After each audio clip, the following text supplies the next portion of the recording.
present I'm Sorry I Haven't a Clue, the antidote to panel games.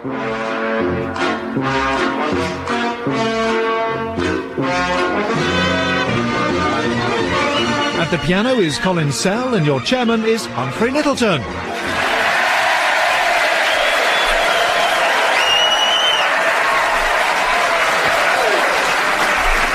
Hello and welcome to I'm Sorry I Haven't a Clue, the show that never fails to cut the custard. You join us at the Theatre Royal in Windsor, a town famously associated with our own royal family. It was in 1917 that the House of Saxe-Coburg-Gotha took their new name from the place where they all spent most of their time. So, by the same tradition, when Sarah Ferguson married Prince Andrew, she naturally assumed the title Duchess of Airport. Windsor Castle receives thousands of visitors each year who marvel at the recently completed restoration work undertaken painstakingly by a team of experts who took several months to work out the Latin for "in case of fire, break stained glass here." For the finest view, the famous Round Tower is best approached through Henry VIII's Gateway, skirting by Queen Mary's Budgeons and popping into James II's Tesco Metro. But Windsor has more to offer than just obviously popular attractions. Indeed, there are today several often ignored sights, completely unspoilt by endless queues of eager faces. Let me point out four of them. On my left, Barry Cryer and Graeme Garden.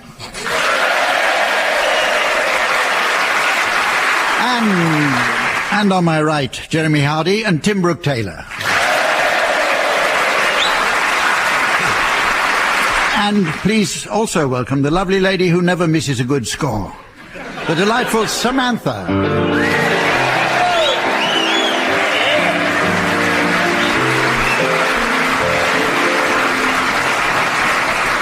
Okay, we start with a game called Undelivered Mail from History. This should prove most popular, although there's little hope of its becoming as popular as the one called Undelivered Mail from Reader's Digest.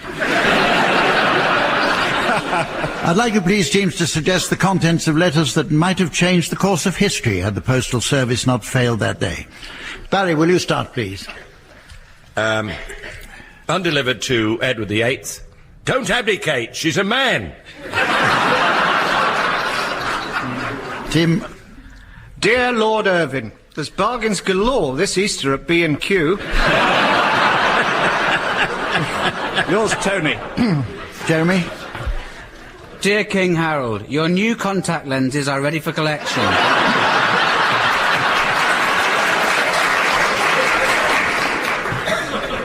And Graham. This is one from Emperor Hirohito to the Joint Chiefs of the Imperial Staff. Correction to previous letter, should have read, I want to take out Pearl Bailey.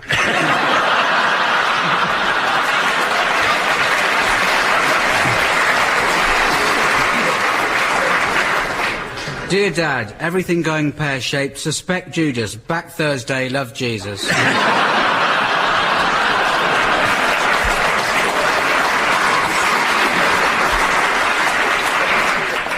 Dear St. Paul, will you stop writing to us? Dear Nelson, see you in my cabin during the battle. Lots of love, Captain Jeremy Hardy. One from the Department of the Environment. Dear Noah, the emission of methane gas from your enormous menagerie could have catastrophic effects on the climate.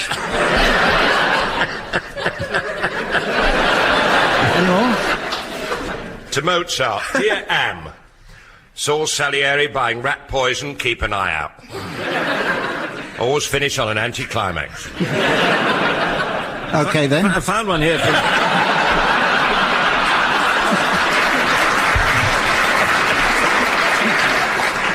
It's time now for a game called One Song to the Tune of Another, which, despite the title, isn't too difficult when explained logically.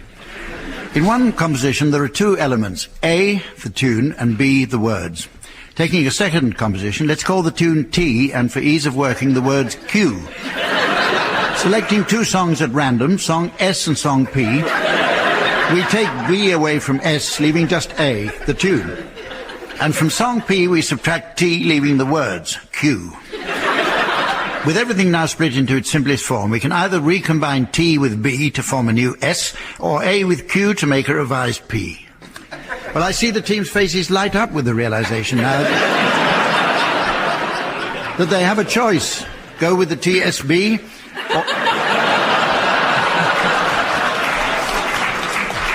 or join AQ for another P.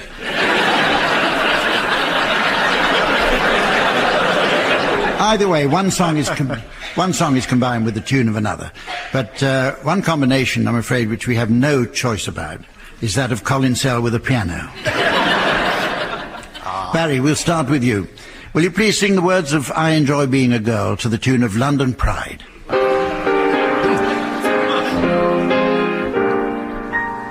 I'm a girl, and by me that's only great. I am proud that my silhouette is curvy, that I walk with a sweet and girlish gait, with my hips kind of swivelly and swervy.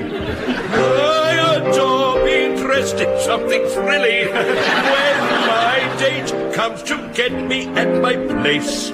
Out I go with my Joe or John or Billy, like a filly who is ready for the race. When I have a brand new hairdo, with my eyelashes all in curl, I float as the clouds on air do. I enjoy being a girl.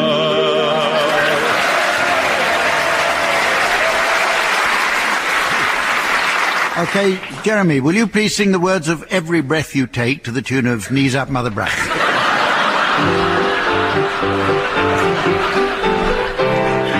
Every breath you take and every move you make, every bond you break, every step you take, I'll be watching you every single day and every word you say, every game you play, every night you stay, I'll be watching you. Oh God, you seem to belong to me, my heart aches with every step you take, every move you make and every vow you break. Send your glasses, please. What you do?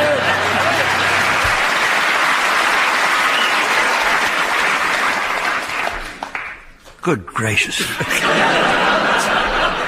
It's now you, Graham. Will you please sing the words of Leader of the Pack to the tune of the Habanera from Bizet's Carmen?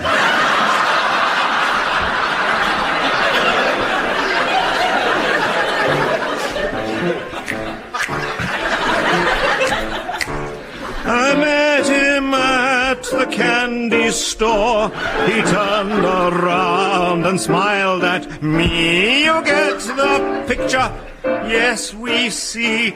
That's when I fell for the leader of the pack. My folks were always putting me down. They said he came from the wrong side of town. They told me he was bad. I know he was sad. That's why I fell for the leader of the pack.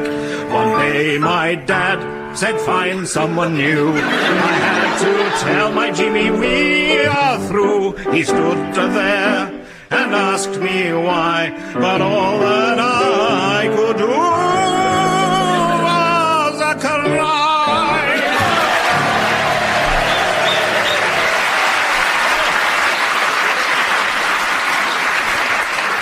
And finally, Tim, will you please sing the words of Come Into the Garden, Maud, to the tune of the Can-Can? Come into the garden, Maud, for the blackbird night is flown. Come into the garden, Maud. I am here at the gate alone, I'm here.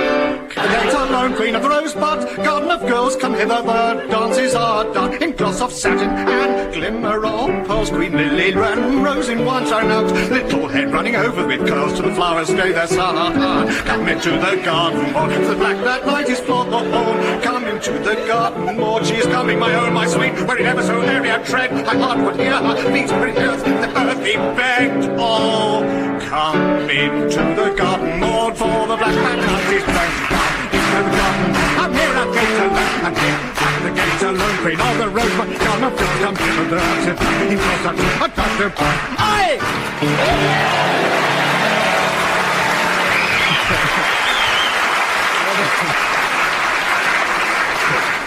OK, the next round is called Straight Face. It's specially named in tribute to the wonderful audience we have here in the theatre.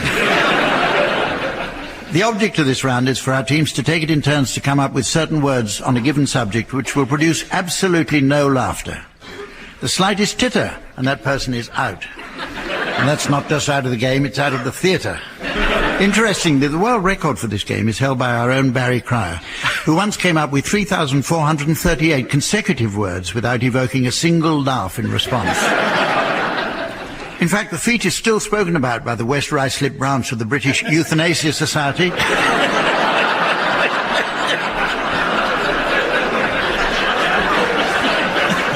For whom he was providing the after-dinner speech. OK, teams, I'd like you to exchange your unfunny words, please, on the subject of the countryside. Jeremy, will you start, please? Silage. Hound. Hunt. Mulch. Style. Blood. Rape. Subsidy. Inbreeding.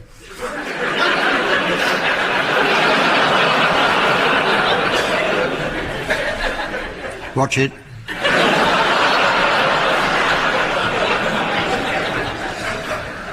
Aldridge. Newts. Laugh there. Oh. What? Somewhere in Slough? Definitely. Listen, my decision is final. You're out, Tim. OK, carry on, whoever's next. Bullock. Set aside. Dung. Heifer. Cousins.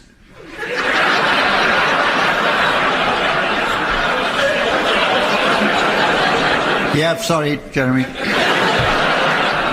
Close. It's between you, Barry, and Graeme. Slurry. Fringe.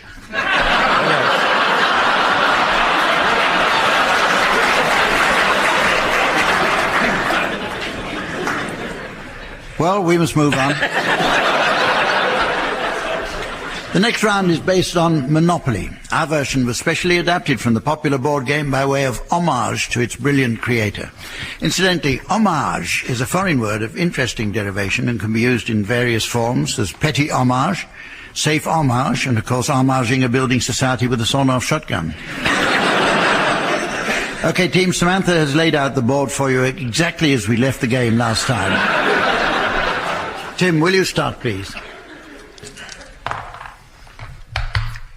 Community chest. Good news, you've won second prize in a beauty contest. Bad news, second to Robin Cook.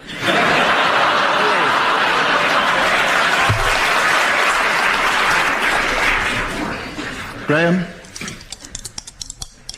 Oh, the master. Luck be a lady tonight. Whoa, two the hard way.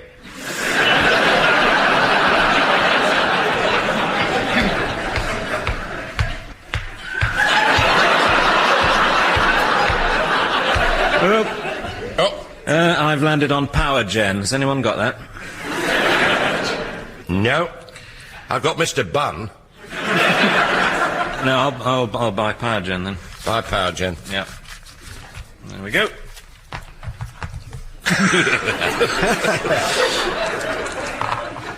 Oh, right.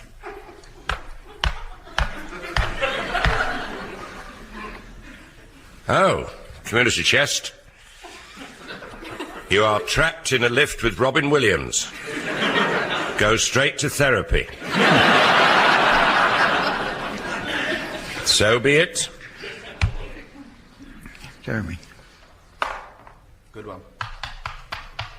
Old Victoria Station, pay £2,000 to a prostitute. One of the cheaper ones.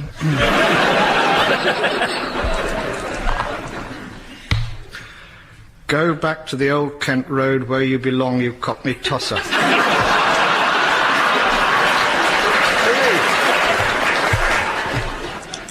Here we go. 17.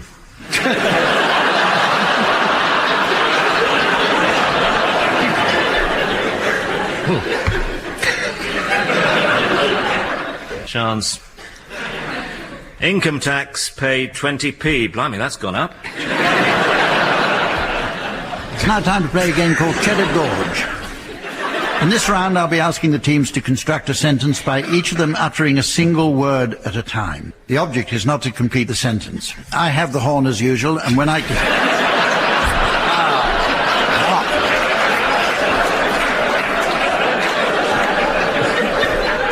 when I consider a sentence has been completed, teams, you'll hear this. OK, teams, I'd like your sentence to take the form of a letter to the head of Radio 4.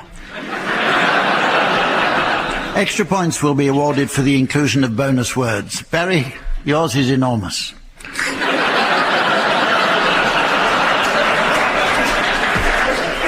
Jeremy, yours is inspired. Graeme, yours is breathtaking. And Tim, yours is outstanding. On a cold day, too. OK, Graeme, will you start, please? Why? Oh, why? Why? Oh, why? Why Is the Schedule. so Outstanding. and Expired. Yeah, that completed a sentence. God knows what happens now. Carry on, Graeme. many Of.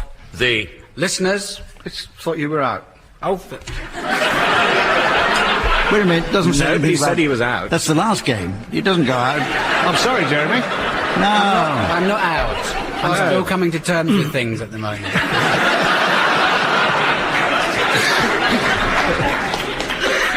Well, many of the listeners are Hoping to Engage. you in some Productive debate on enormous matters.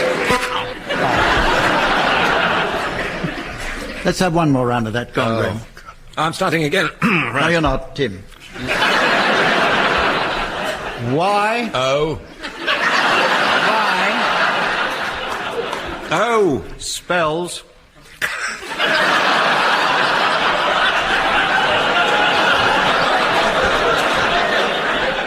something Beginning. with the letter Why?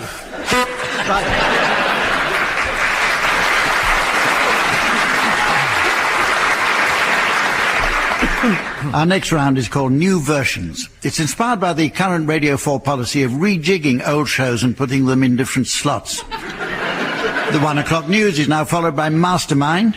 Round Britain quiz can't be followed by anyone.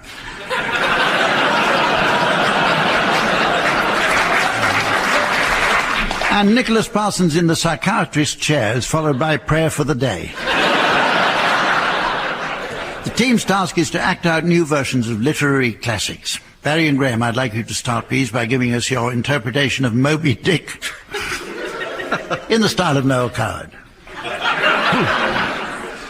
someday I'll find you. Watch out behind you. I've got a great big... Captain Ahab, I am Mr. Worthington. You must be my first mate. I find that very hard to believe.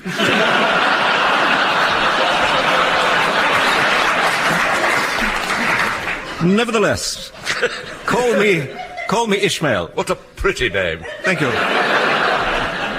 Are you afraid of Moby Dick? Not at all. I always take precautions.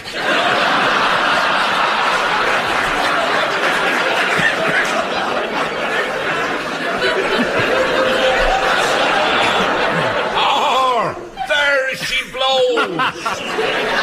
There she blows avast behind. Who was that? I thought he was with you. There's not a moment to lose. Man the boat, lower the sail, empty the ashtrays. Quick, pass me that long pointed thing and join me in a foxtrot. Gladly, but why? It only harpoons when I dance with you. Boing! Good shot, sir. Uncanny. Now I shall haul him onto the landing stage and slice him into tiny little pieces. No, I beg you. Don't put your slaughter on the stage, Whisperer. Don't put your slaughter on the stage. In the midday sun.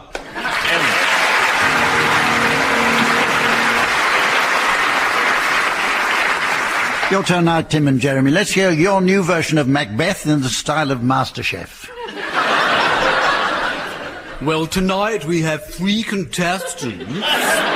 Which one are you? No, I'm which two?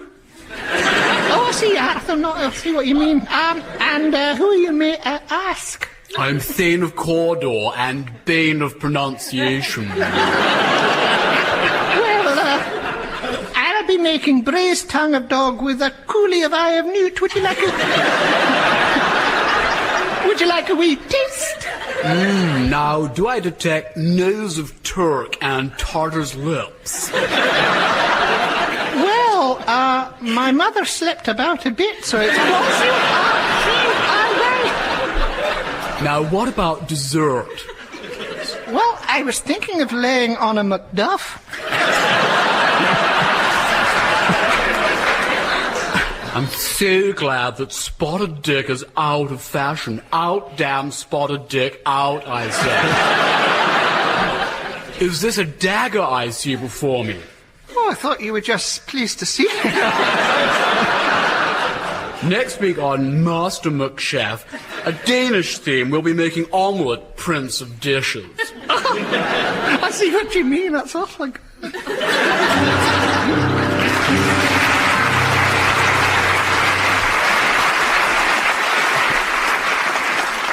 It's time now for Censored Song, where the team sings songs while taking care to remove any words liable to offend the more sensitive ear.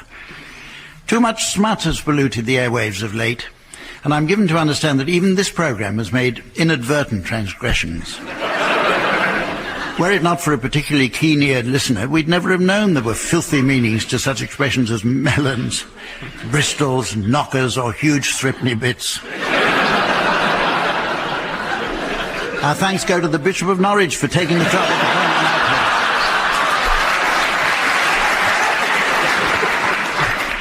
The songs will be accompanied on the piano by Colin Sell. Actually, we're all very excited for Colin, as he's been invited to play at a U2 gig. What great reunion dances those German submarine crews.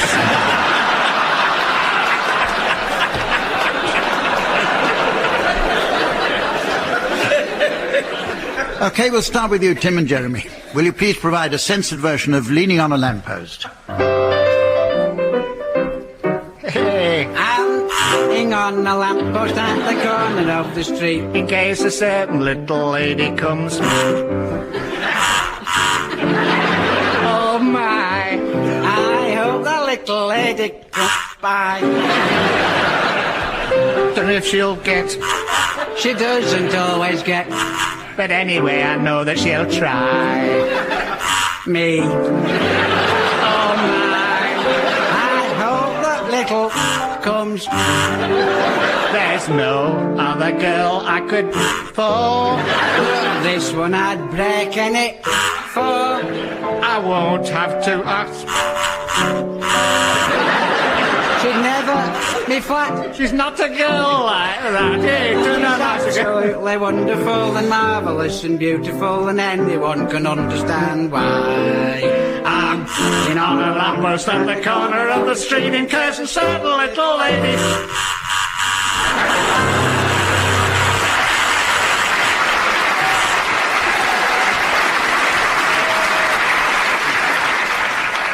OK, Barry and Graham, would you please provide your censored version of Whistle a Happy Tune? Whenever I feel afraid, I hold my erect and whistle a happy tune, so no one will suspect I'm a... The result of this deception is very plain to tell, for when the people I myself as well, when in my shoes I strike a careless pose, happy tune, so no one ever knows I'm a...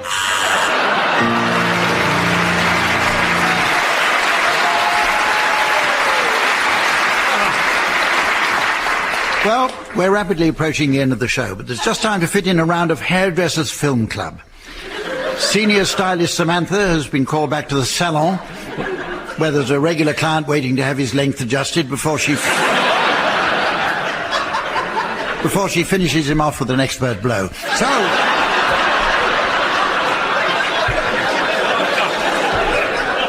So while she does that, I'd like the teams to suggest titles of films that might suit an audience of hairdressers, barbers and the like. Barry, will you start, please? Die Hard, with the artist formerly known as Rinse. Something for the Lost Weekend.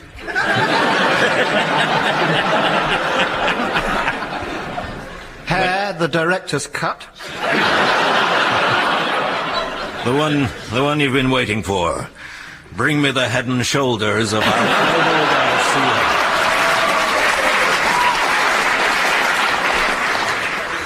They died with their roots done. Mr. Smith goes to Wash and Go. And of course, there's all those films by Lassie's only real Hollywood canine rival, Rinse, Tinse, Tinge.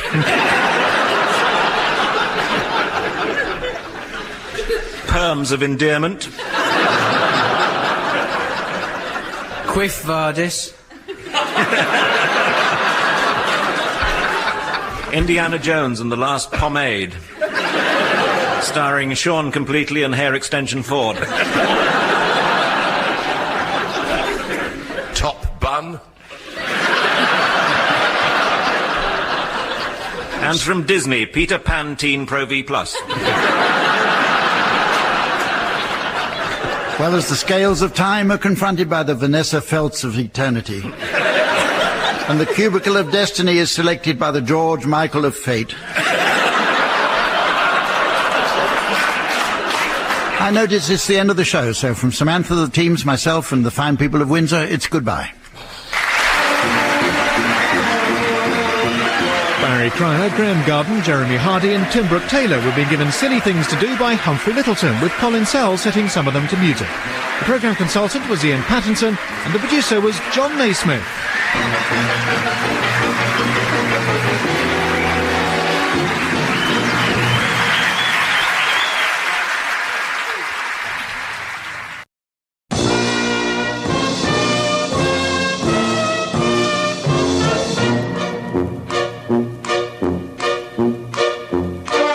We present I'm Sorry I Haven't a Clue, the antidote to panel games.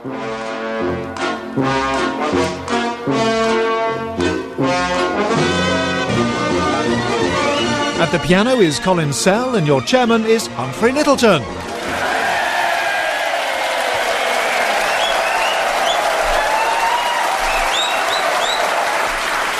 Hello and welcome to I'm Sorry I Haven't a Clue, the panel game where the teams come in like a lion and go out like a light. You find us once again in Windsor, the town which gave its name to a type of chair, a knot, and most famously, a soup. Although this was before the Royal Borough changed its name from Campbell's Cream of Mushroom on Thames.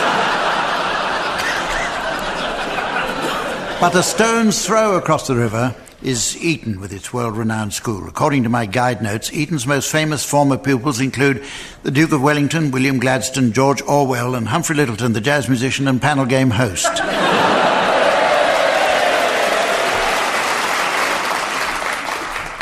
They don't say what those other three are famous for.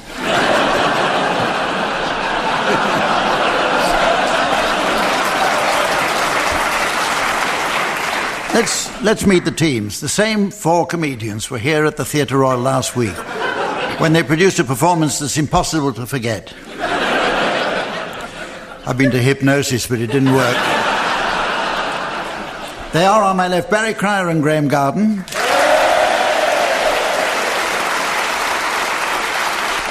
And facing them on my right, Jeremy Hardy and Tim Brooke-Taylor. And also joining us once again is our delightful scorer, Samantha.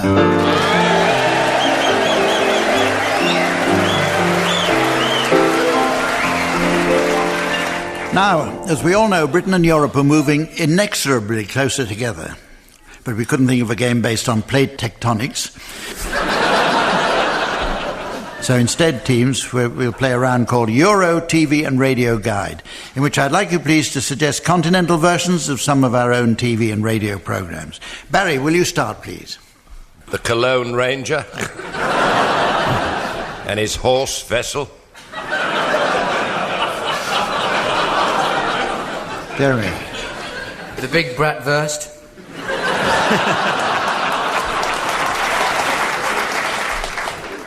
Graeme.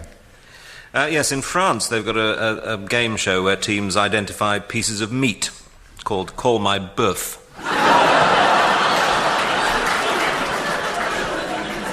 Israel, they think it's Passover. Another one from France, they've decided to combine World Cup Special and Casualty.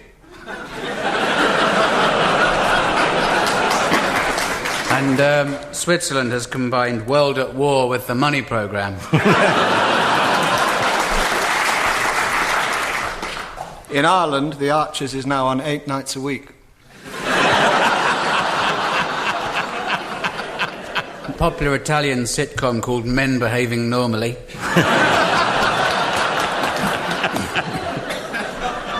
In France, they have one man and his frog. Germany, the Ask to Questions time.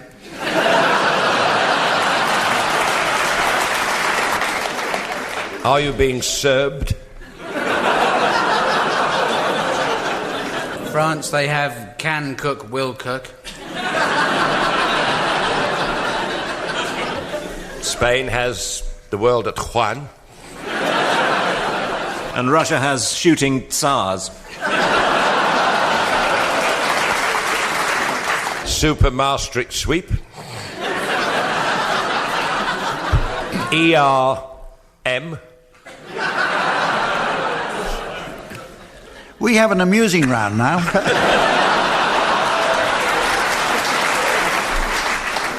Called Pickup Song, featuring a selection of fine old recordings drawn from the archive. Hip-hop, jive-talking, disco bunny DJ Samantha rolled her sleeves up and had a good rummage downstairs for the teams this afternoon.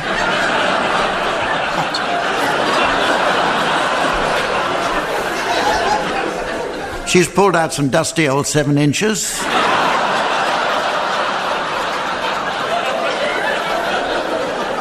Blimey. That could all be made big again, given sympathetic handling. She's poised over the turntable now, ready to spin some discs as each singer in turn joins in. At my signal, Samantha will turn the volume down to nothing. If, when the music returns, teams, you're within a goblin's mouth organ of the original.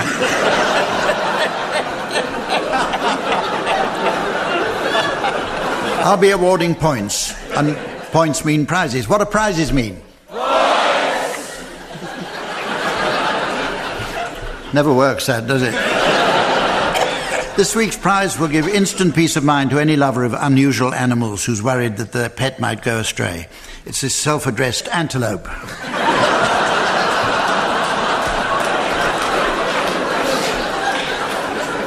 OK, we've tried 2 duets this week. The first one's for you, Tim and Jeremy. Would you please accompany the band Aqua with their smash hit song Barbie Girl? Barbie, let's go Barbie.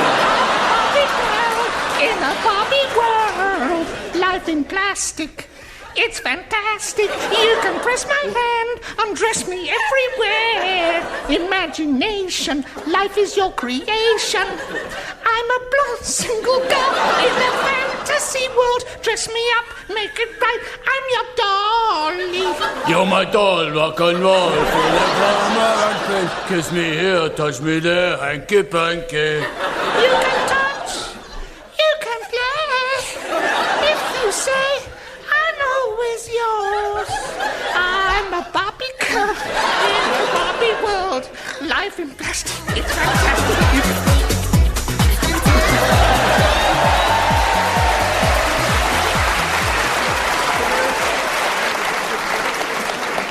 Your turn now, Barry and Graeme, and your song is the delightful Summer Nights from Greece. Graeme, I'd be pleased if you would essay the role of John Travolta. and stretching imagination to breaking point. Barry, would you take the part of Olivia Newton-John? So fast, uncanny. Met a girl crazy for me.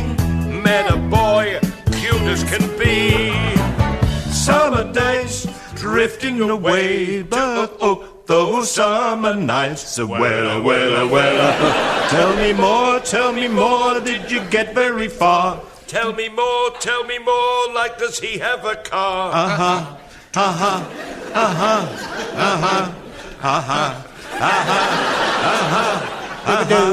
She swam by me, she got a cramp. He ran by me, got my suit damp. Saved her life, she nearly drowned. He showed off, splashing around. Summer sun, something's begun, but oh, the summer nights.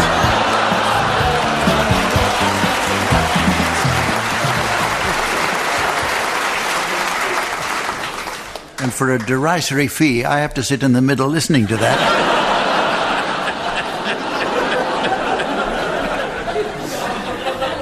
Okay, our next game takes as its subject the nursery rhyme, a children's entertainment that sadly fell from popularity with the advent of the mechanical toy. A prime example was Lego, which became so successful there is now here in Windsor an entire Lego land. For a small fee, parents can bring their children to enjoy a large area of toy buildings constructed out of plastic bricks. Alternatively, they can save their money and take the kids to Milton Keynes for the day.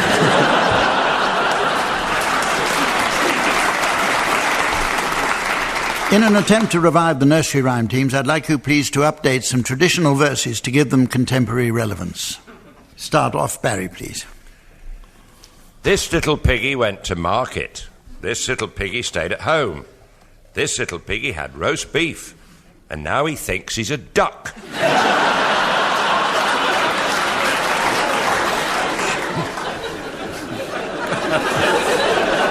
Okay, Jeremy?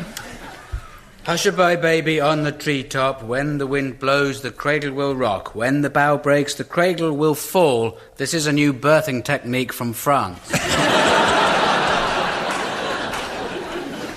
Graeme?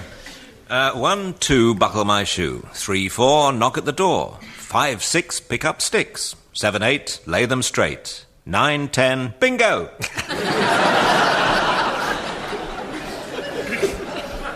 Mary had a little lamb. Its fleece was white as snow. A Frenchman put a match to it, and now it's all aglow.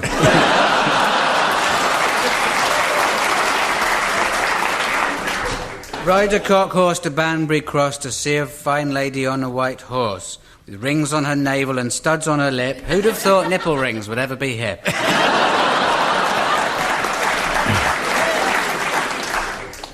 Pussycat, pussycat, where have you been? I've been up to London to visit the Queen. Pussycat, pussycat, what did you there? I told her Geoffrey Archer must never be mayor.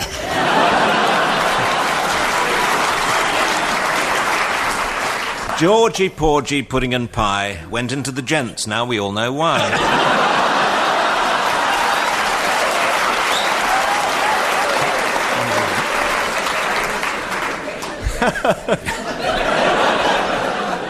Little Miss Muffet sat on a tuffet, eating her curds and whey. There came a big spider and sat down beside her. At least he said he was a spider. Educationally challenged Simon met a pie person. Going to the fair, said educationally challenged Simon to the pie person, BSE, beware. Graeme? Old King Cole was a merry old soul, and a merry old soul was he. He called for his pipe and he called for his bowl and had a colonic irrigation.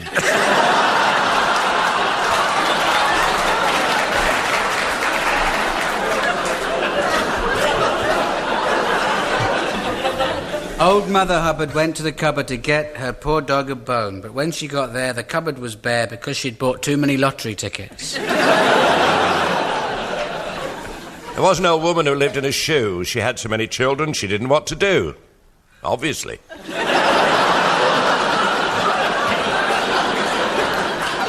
Little boy blue, come blow your horn. You must be very supple.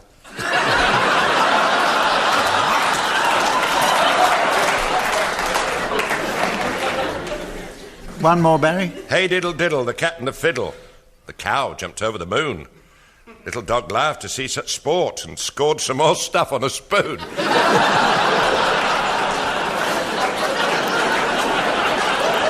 Right. It's time now to play the game called Mornington Crescent.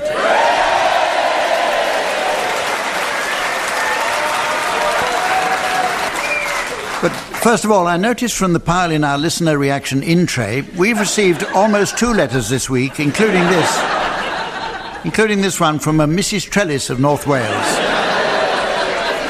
Mrs. Trellis admits to becoming a little confused by the recent Radio 4 programme changes. Dear Shula, she writes.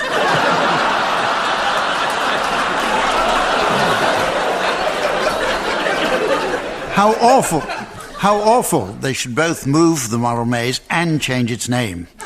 You can imagine my horror and dismay when I tuned in specially and found I hadn't missed it yet. Yours faithfully, Mrs. Trellis.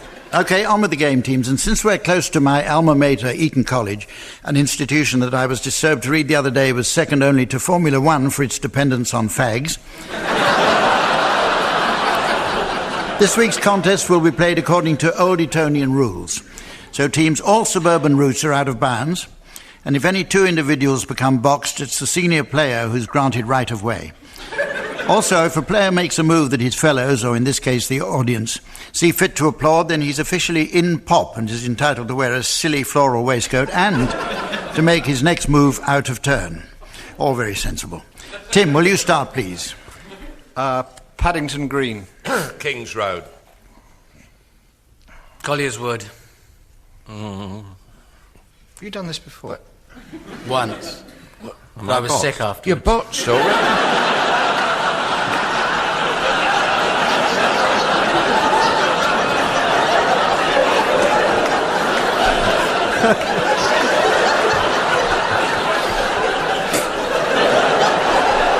I thought you'd already got the floral waistcoat.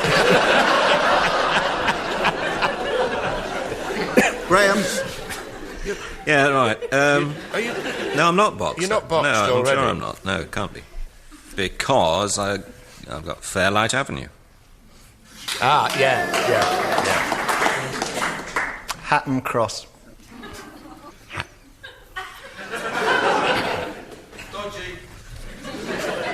How did you know my pet name?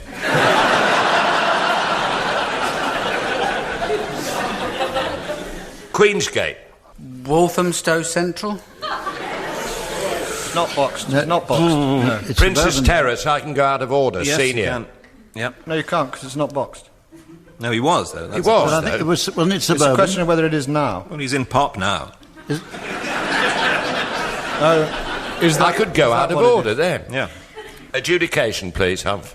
What does that mean? No, Tim's right. Carry on.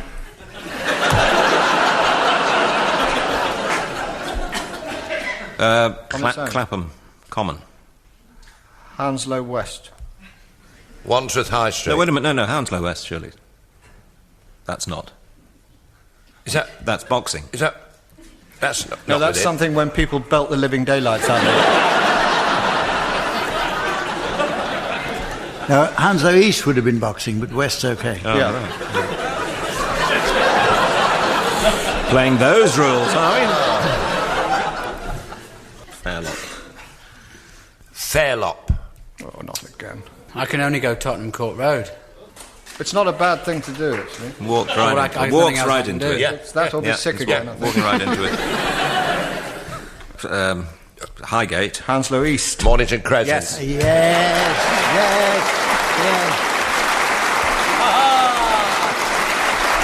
Riding. Lamb to the slaughter. Jolly good. Congratulations. It's time to lighten the mood a little. I've recently been informed that much of what passes for popular entertainment these days merely trades on an insatiable interest in disasters heaped upon humanity. Titanic, the Charge of the Light Brigade, the Hindenburg disaster, the Deirdre Barlow trial, the new Radio 4 schedule, have all been foisted upon the public, and it's been suggested that in this climate of unrelenting doom, it might be an idea for the team to tell a few amusing jokes. I shall provide each player with a suitable subject. The first will start, but when I do this, the next should take over, but cleverly twisting the joke to suit his allocated subject, and so on. The winner will be the first to reach his punchline, which will be signalled by unbridled mirth from our theatre audience, or the canned laughter track, whichever comes first. Barry, your subject is anteaters, Graeme, burglars, Tim, a meat pie, and Jeremy, Quasimodo. Tim, will you start, please? Man went into a pub and he went to the barman and he said, "What's that sign?" And there was a sign that said, "A pint, a pie, and a friend..." And barman said, "Excuse me, sir, these two anteaters were first, if you wouldn't mind waiting." They ordered 2 pints of lager and 2 packets of pork scratchings, which they took over to a table in the corner, where they sat, trying to ignore a man with a large klaxon horn in the other corner of the pub. And he said, "That's not a horn, that's my hump." This man was Quasimodo, and he was there with his friends Snow White and Tom Thumb. And Snow White said, "Do you know, I've got a magic mirror in my handbag, and it talks." What was that noise? Said Quasimodo. There was a noise in the back room, because unbeknownst to them, 3 burglars who had robbed a bank were making their escape, chased by the police, and they'd broken into the back of this pub. There was an Englishman, an Irishman, and a Scotsman. And at this moment, the anteater said, "Drinks on me, everyone, including the burglars. I see this sign, a pint of pine of..." And they were drinking their pints of lager, as you remember, and eating their pork scratchings. And the barman came over to them. So he said, "Those pork scratchings are bits of Quasimodo's face. I do apologise." But Snow White tried to cheer Quasimodo up because he was embarrassed about his physical state, and she showed him this magic mirror. And she said, "Now, here's the thing, I can talk to this mirror."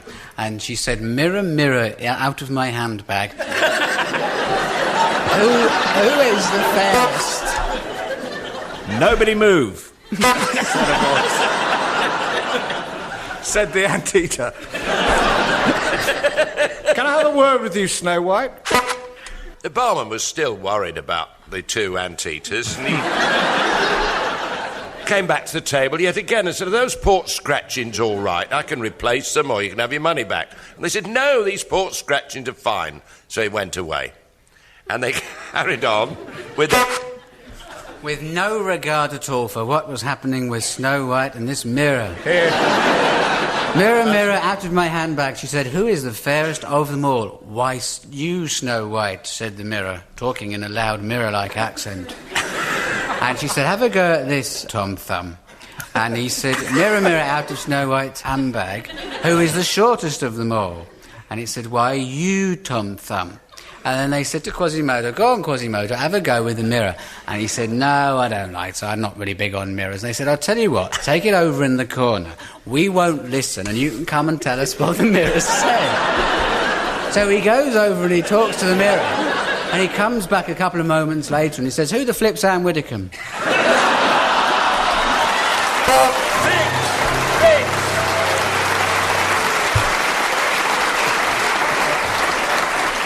Time for a musical round in which the teams will take it in turns to sing various lines in order to make up the verses of a madrigal. The madrigal is a form of music chiefly popular in the 16th century and fondly remembered by several of our panellists. Musical accompaniment will be provided by our resident pianist Colin Sell, whose mother tells me he mastered the scales at the age of 6. And by 7 he could flush the bathroom toilet all by himself.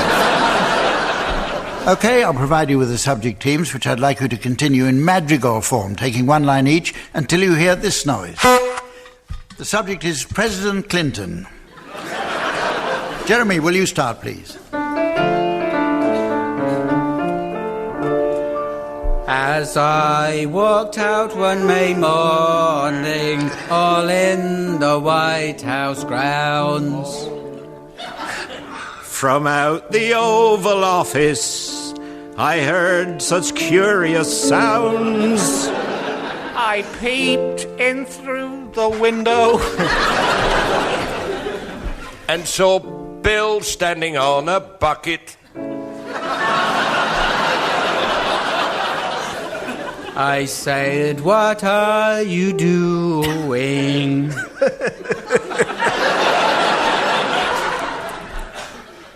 He said, "I'm trying to see Nantucket."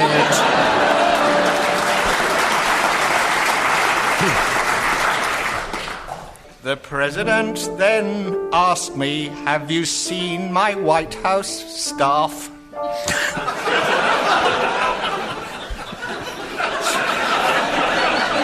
I misconstrued his meaning, and I gave a nervous laugh. Then up there popped a fine young lass. He said, "This is my lodger." I said, "What is that in her mouth?" He said, "A jammy dodger."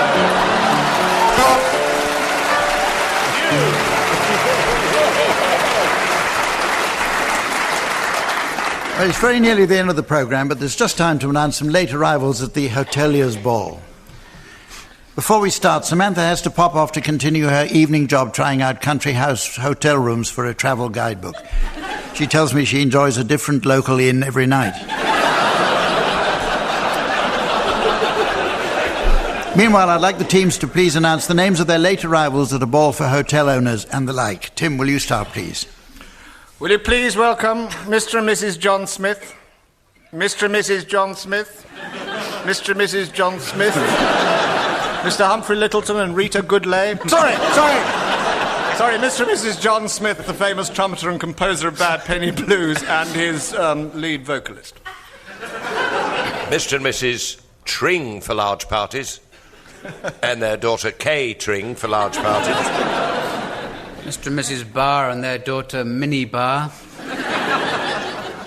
And will you welcome, please, Mr. and Mrs. Rouserpress.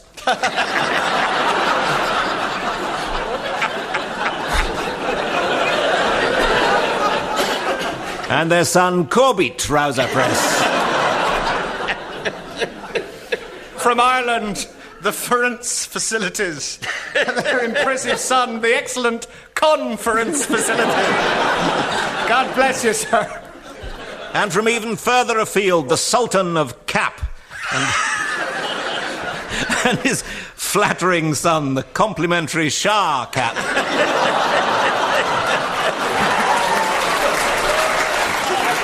Mr. and Mrs. Nkit and their daughter Zoe Nkit.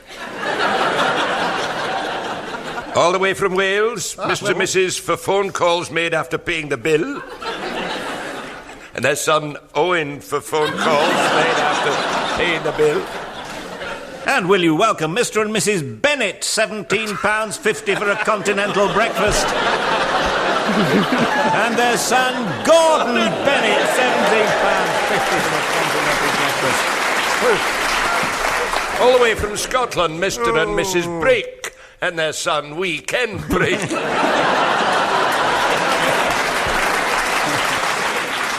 And will you welcome from Liverpool, Cook Willier, and their son, Jess Cook Willier.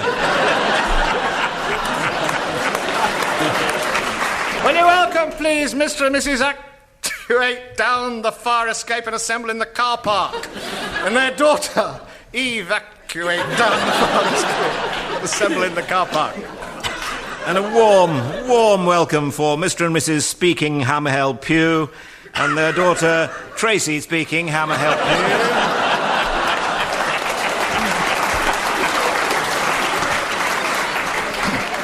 Well, ladies and gentlemen, as the plump, juicy earwig of time burrows into the uncapped toothpaste of destiny, And the hairy spider of fate lurks hungrily under the toilet seat of eternity. I notice it's the end of the show, so from Samantha, the teams, myself and the good people of Windsor, it's goodbye. Barry Cryer, Graeme Garden, Jeremy Hardy and Tim Brooke-Taylor were being given Silly Things to Do by Humphrey Lyttelton, with Colin Sell setting some of them to music. The programme consultant was Ian Pattinson and the producer was John Naismith.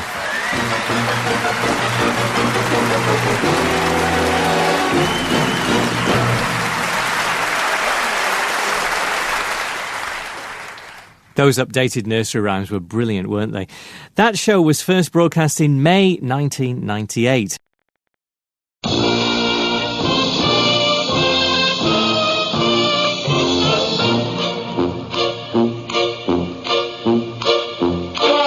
We present I'm Sorry I Haven't a Clue, the antidote to panel games.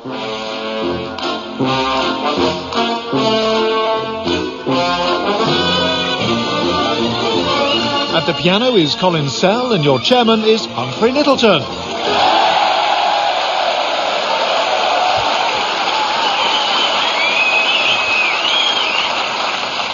Hello and welcome to I'm Sorry I Haven't a Clue, the show that never fails to pull something surprising out of the bog. You join us today in the fine city of Leeds, which still has many reminders of the part it played in the Industrial Revolution. Starting at nearby Middleton is the oldest railway in England, with its original line and stock virtually unchanged since 1758. It was recently privatised and renamed the Midland Main Line to Euston Service. The city has connections with many famous people. Well-loved celebrities include Alan Bennett and Barry Cryer. Wait a minute, there's a bit here I didn't read. Well-loved local celebrities include Alan Bennett and Barry Cryer, who used to know his milkman.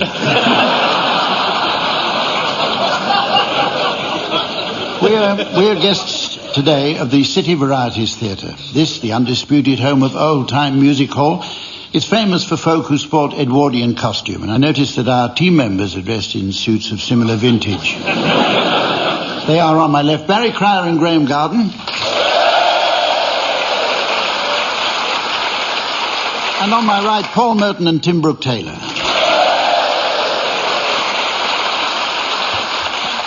And eager to lend a hand when the team's points are on the up. Please welcome our resident scorer, the delightful Samantha.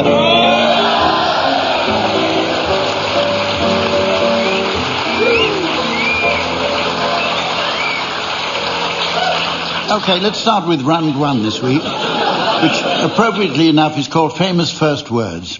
Teams, I'd like you please to fill in some historical gaps by suggesting the first words of people either still with us or appearing on the National Lottery Big Ticket. Barry, will you start, please? Ian Paisley's first words. And furthermore...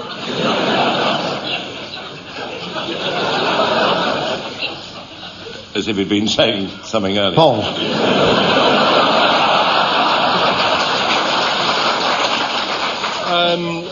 Lloyd Grossman. Who could live in a womb like this?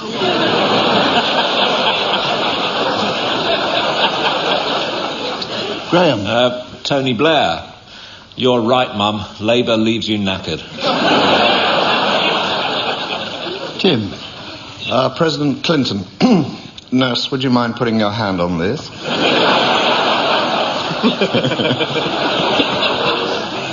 Lord Irving. That wallpaper's got to go.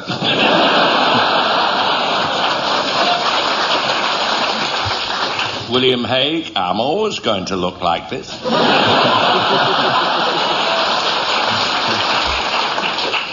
Colonel Tom Thumb. Over here.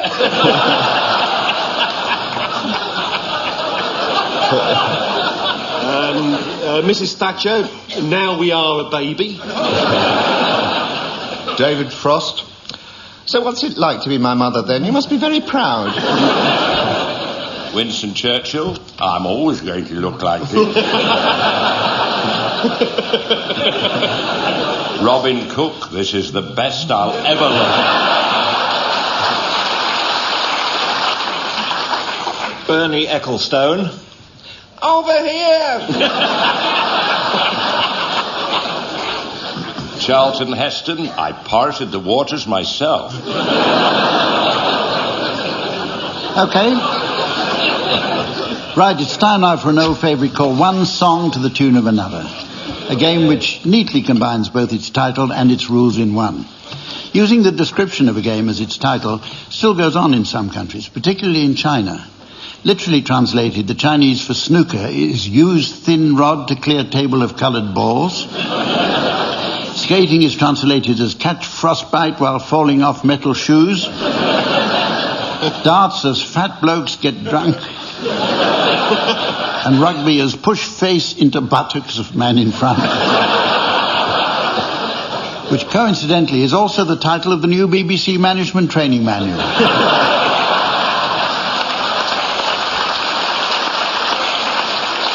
OK, teams, I shall now introduce a series of implausible musical combinations, starting with the first, and most implausible, Colin Sell and a piano.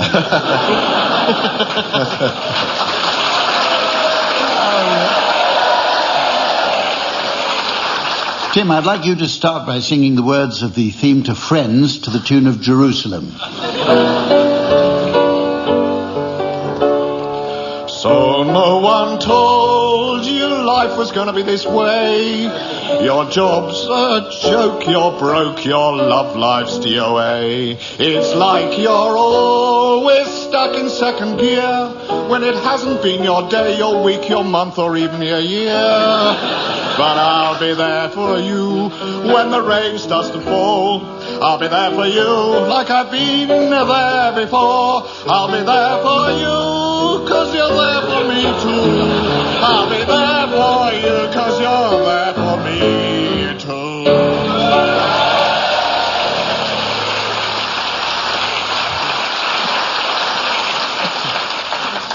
Graeme, now, will you please sing the words of Sorry Seems to be the Hardest Word to the tune of Get Me to the Church on Time?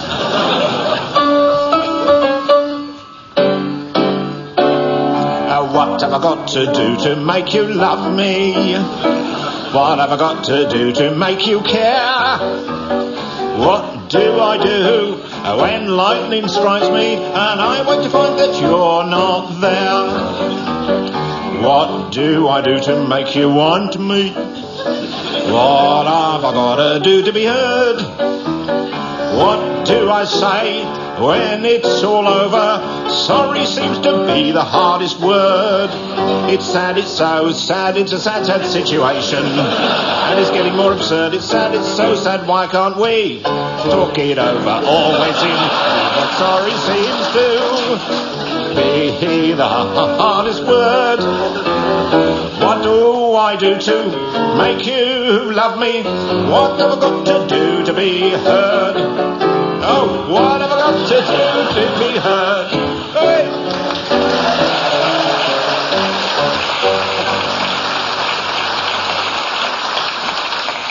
Paul, now, will you please sing the words of Meet the Gang from It Ain't Half Hot Num to the tune of Scarborough Fair?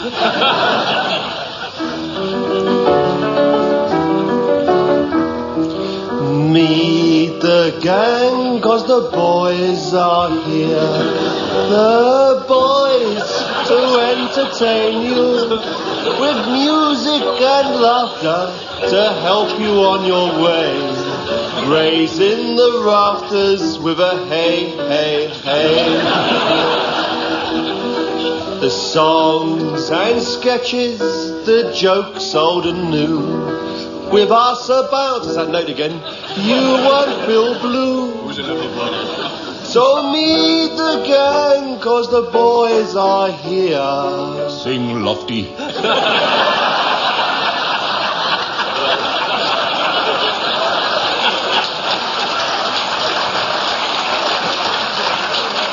I'm over here.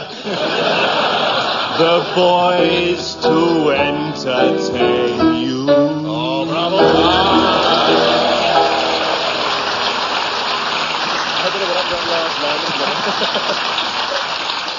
Right, follow that, Barry. Would you please sing the words of My Old Man's a Dustman to the tune of Heartbreak Hotel? Now here's a little story, to tell it is a must, about an unsung hero that moves away to someday make fortune, baby. Others earn a mint. My old man don't earn much. In fact, he's flint skin. My old man's a dustman. He wears a dustman's hat. He wears go-blimey trousers and he lives in a castle flat. He looks at proper nana, baby, in his great big hobnail boots. Yeah, hobnail boots. He's got such a job to pull them off that he calls them daisy roots. Oh, mama, oh, my old man's a dustman. He wears a dustman's hat. He wears go-blimey trousers and he lives in a council flat. Some folks get tips at Christmas, and some of them forget. So when he picks their pins up, he spills some on the stage. Oh, yeah.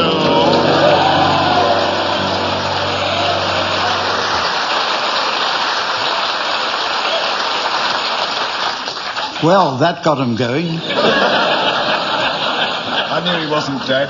On with the next round now. As we have Paul Merton with us today, not to play our version of Have I Got News For You would be a criminal waste of his unique talent. Still, never mind. Instead, we have a great new idea to play a radio adaptation which we'll call the News Quiz.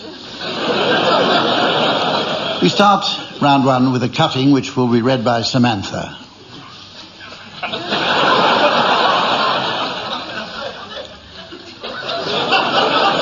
Finished? Oh, there's some more. And for sending that, we have to thank Mr.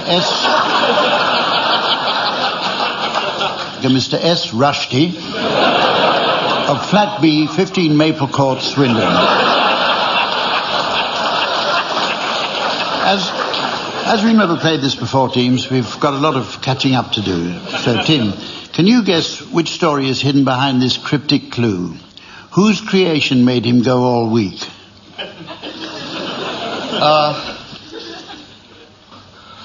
Paul's writing something. What is it?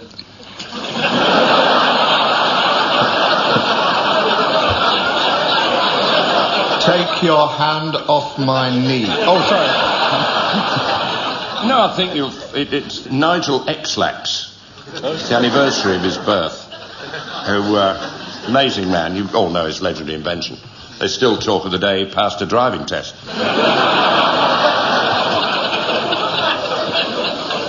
I think it probably is that, isn't it? Yes. OK, Barry, here's your item. Which gardener turned over a new leaf and said, caw? This must be Lord Irvine, who's moved on to having his garden done. Trees have got gold leaves. Their lawn's been set by a firm called Soddit.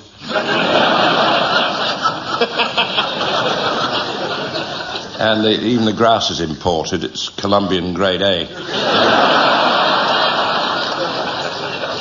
Paul. Paul, your clue is, who looked good in the rushes before going on to take his tablets? Oh, well, this is Moses. It's Ed Moses, the athlete, isn't it? It's Ben Johnson, the rushes, that's him, his speed records, and before going on to take his tablets, well, I mean, that was the pharmaceutical intake, which allowed him to run 100 metres in 0.4 seconds. He jumped off a cliff. Oh, Lemming Johnson, we call it. That's it. Blind Lemming Johnson. Are these all biblical questions, these? I'm beginning... Am I seeing a theme here, Hump? I'm beginning to suspect that they might be, yes. Right. Graeme, here's your clue. Whose trouble and strife was taken with a pinch of salt? This is a rhyming slang question here. Trouble and strife, wife. Pinch of salt, Walt. as in Disney, and I think in this case a reference to that lovable little rodent, Robin Cook. And his wife Gaynor, obviously, is taken with him. In fact, the press keep asking, why does the new Mrs. Robin Cook never smile? Clues in the question, I think.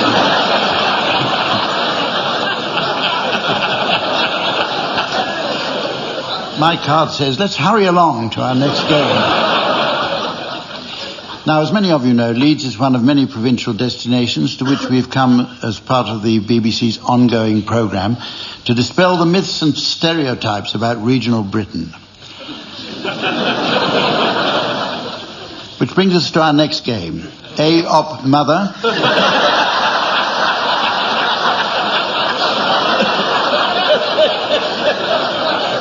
If to whippets in Bath. Where's to coal? Or to give it its English title, Job Seekers. In this round, one team assumes the role of interviewers, the other applicants for a certain job. The object is for the applicants, while giving the impression of great willingness and enthusiasm, to fail to get the job. We'll start with you, Barry and Graeme. I'd like you to be applicants for jobs as air traffic controllers. Tim and Paul, you're the interviewers. Okay, off you go. What first attracted you to the job? Which one of you said that? The old eyes aren't what they were? Just follow the sound of my voice, I'm sure. Oh, right. Yeah. You're over there, right? But I think what attracted us was there's a lot of sitting down involved. And... have you had any previous experience of sitting down? Oh, yes, I have to sit down a lot because I often drop off to sleep. Unexpectedly, and it's a bit of a shock to the system if you're standing when that happens, so I do need a job where I'm seated for most of the day. Have you had any previous experience in this air traffic control? I'm sorry, I was miles away.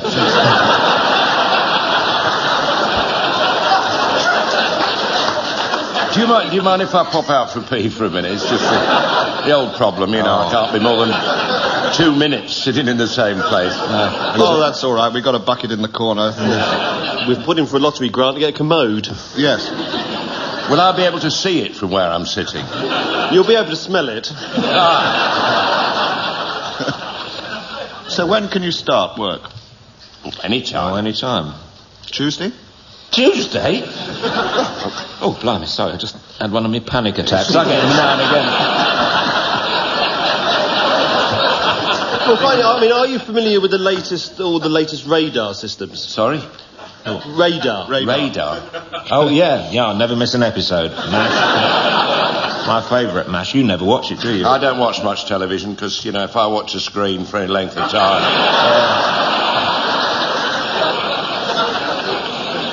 So, we got the job? I think you have, definitely, yeah. Ideal.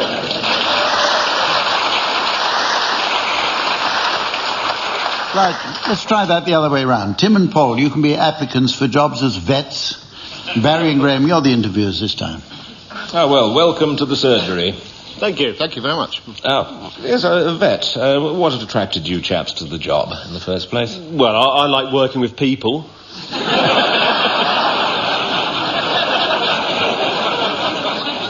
Have you had any experience with animals?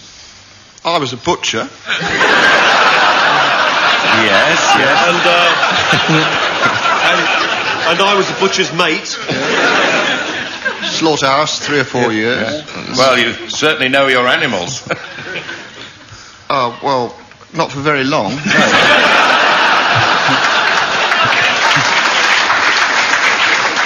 And you're happy to work with all types of animals, I take it, are you? Oh, yes, absolutely, yes. Domestic cats and dogs? Oh, no. Achoo! You said it! Oh, there's definitely a cat in here, isn't there? Yeah. Set you off again. Achoo! So he gets every time there's a CH, you know, he just goes... Does that spell cat? Achoo! Oh, it does. He's even allergic to the spelling. Snakes?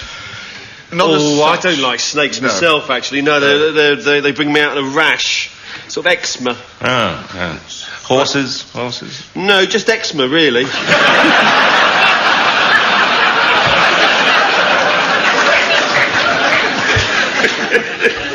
how about farm animals? Cows. What, those big things with horns? Yeah. You've got to be joking.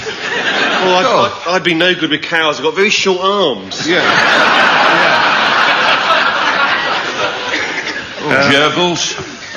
Pardon? Wasn't he Hitler's propaganda minister? I like gerbils in their place.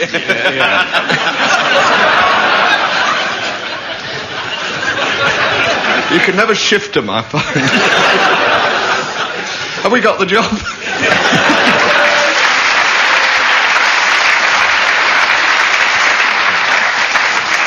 Right, it's time for the next round.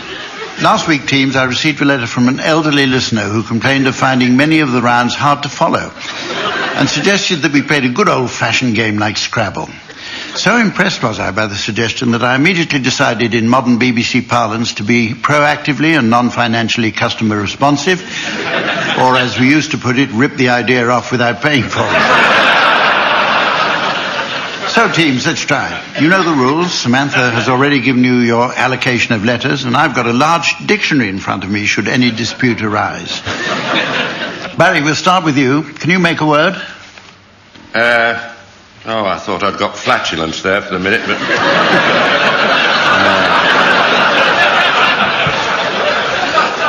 I haven't got the F in flatulence.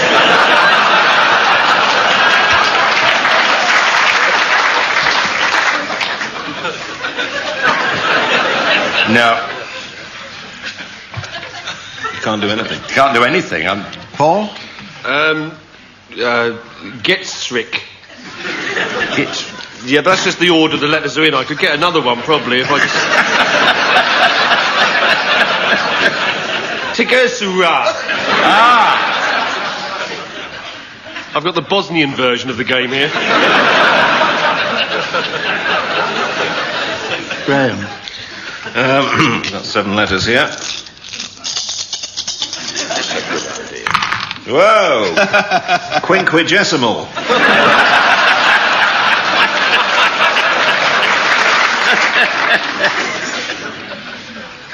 Tim? I've got an E, a U, an R, and an O. Spells trouble.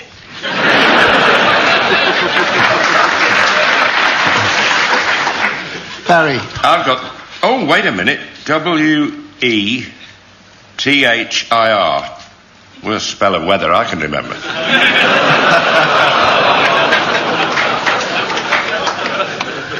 Oh, wait a minute. W-A-K-N. Raw Ken. Waken. Oh, there's an S here. It could be a plural. No, it won't happen. Haven't quite got it. Thank Just playing with myself here, I don't know.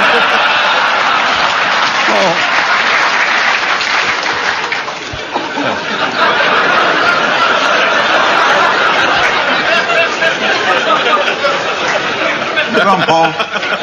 Hurry along. Well, I've still got the same letters as I had before, really. Can I change them to something else? Yeah. All right, I'd like to change them for a small motorbike, please.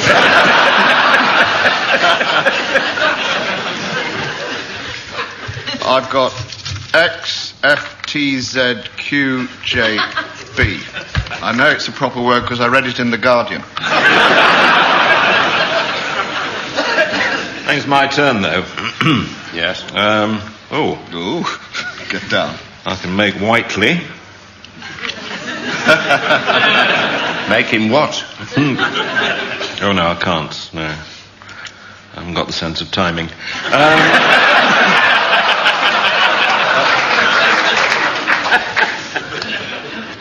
Barry?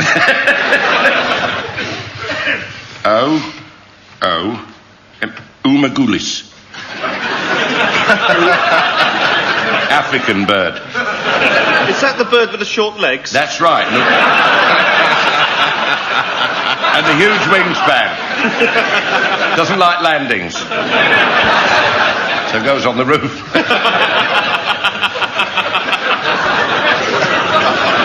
I think Barry's just gone out. Has he gone out? Yeah. Yes, I've gone out. Oh, well, thankful for small mercies.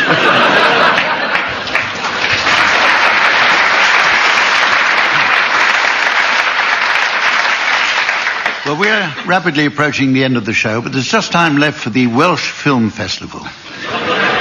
Samantha tells me she's off on a mountaineering course with a couple of chaps she knows who are equipped like whales and enjoy... equipped like whales and enjoy a rarebit. So while she nips out to pack, I'll ask the team to suggest a season of films that might suit the Welsh Film Festival. We'll start with you, Tim. Cool Hand Look You? Leak Marvin in Paint Your Dragon. Die Hard. Die Hard 2. I wasn't going to say that, but you groaned at the first one. An American in Powys.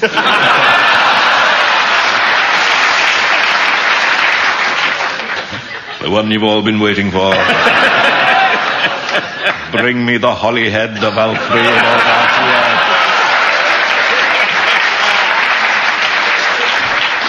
There's also Bridge Over the River Wye and The Magnificent Seven.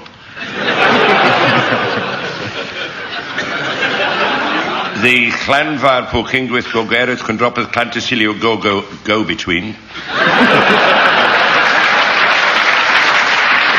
Oh, it's good to see the old classic, The Good, the Bad and Llanelli. Tappy Come Home. Or Breakfast at Taffy Knees. Mad Max Boys. The eagle has landed no. Look You Back in Bangor.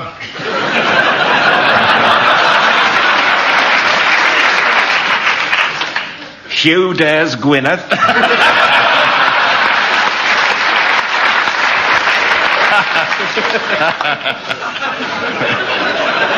9.5 leaks.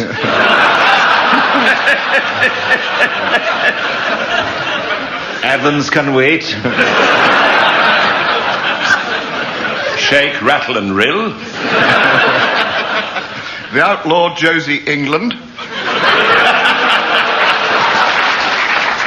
I Stedford Zebra.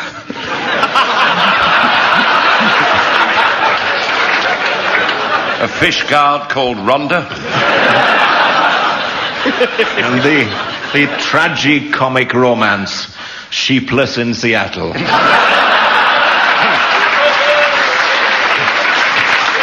And its heartwarming sequel, When Harry Met Dolly. And the third in the sequence, The Sheep That Died of Shame.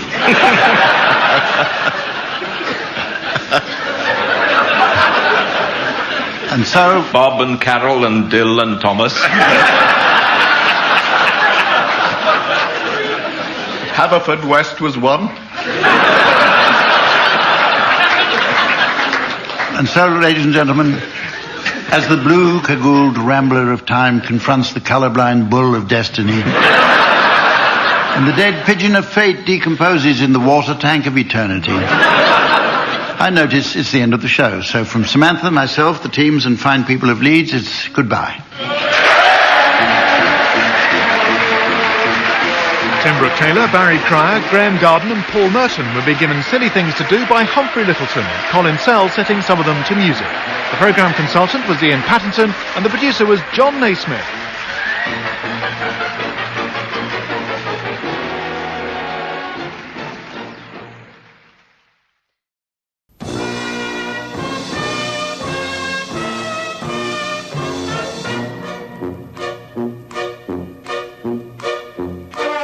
We present I'm Sorry I Haven't a Clue, the antidote to panel games.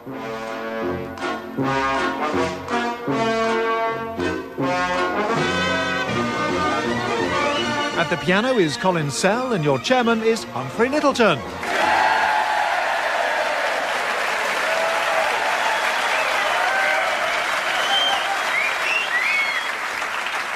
Hello and welcome to I'm Sorry I Haven't a Clue, where fun and laughter get on like a mouse on fire. You join us for a second week at the City Varieties Theatre in the fine Yorkshire town of Leeds. Founded on textiles, the city had until 1969 one of the world's largest woolen mills. Then someone pulled at a loose thread and the whole building...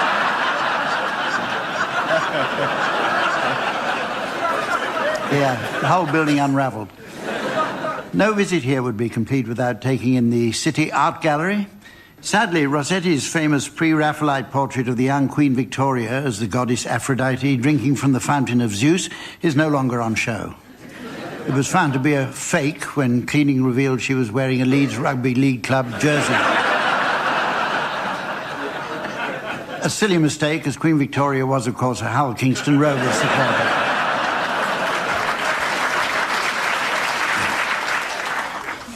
Leeds galleries and museums may contain countless priceless artefacts, but keen-eyed visitors may also find here certain curiosities of no financial value, remnants from a bygone age, guaranteed to kill half an hour. Let's meet the teams. They are, on my left, Barry Crowder and Graeme Garden. And on my right, Paul Merton and Tim Brooke-Taylor. And keeping track of the scores and eager to get them down on the desk next to me, it's the delightful Samantha.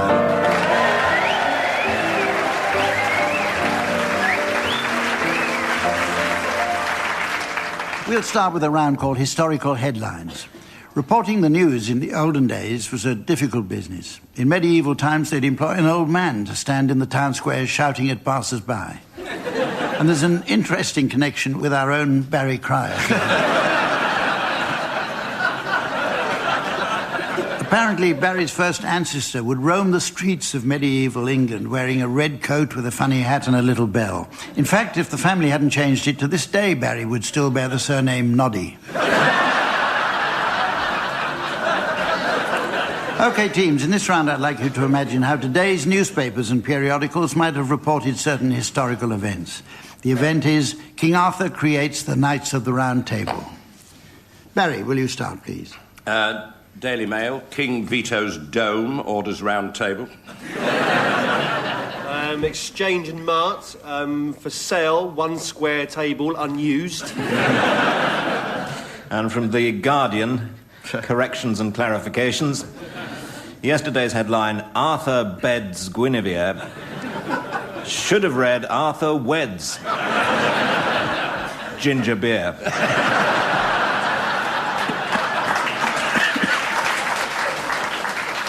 The Star, under the story of the 12th and last night circumference, had his awards stripped from him under the headline, Decorations to be taken down on 12th night.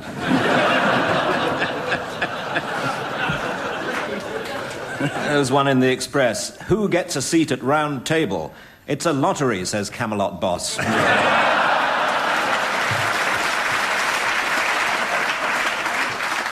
The Sport, Elvis seen in Camelot Sainsbury's.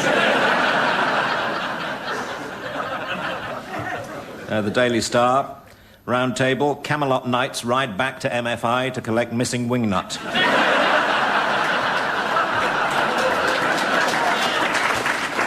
Let's try another one of those. This time it's Robin Hood wins Nottingham archery contest. Tim. The Lincoln Greenan. Robin Hood makes meal of victory in this year's Eton and Arrow match.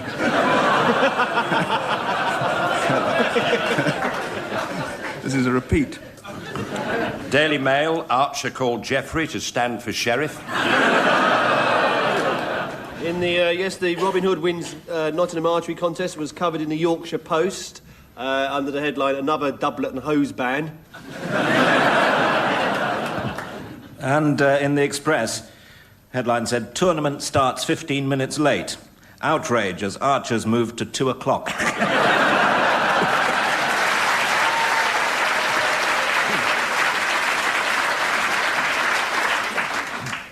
Nottingham Clarion Council install Little John in Forest. And the Telegraph, Reverend Spooner arrested in Friar Tuck incident.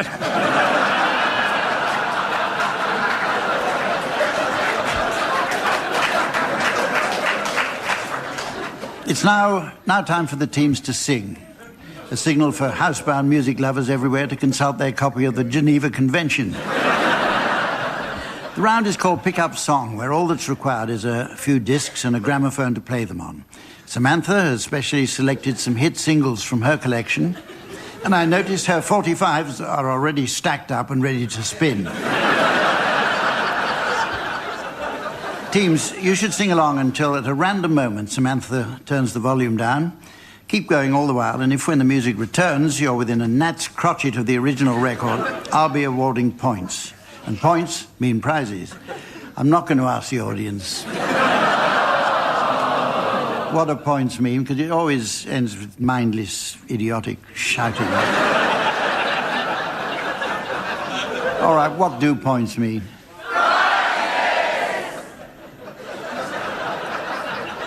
I think that proves my point. This week's prize will ideally suit the lover of Chinese food who needs to know exactly when it's cooked. It's this oven-ready speaking duck.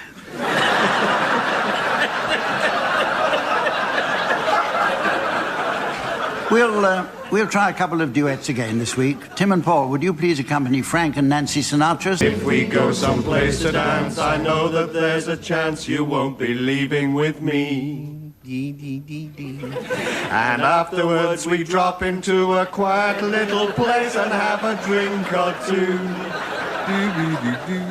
And then I go and spoil it all by saying something stupid like, I love you. I can see it in your eyes that you despise the same old lies that you heard the night before. And though it's just a line to you, for me it's true and never seemed so right before.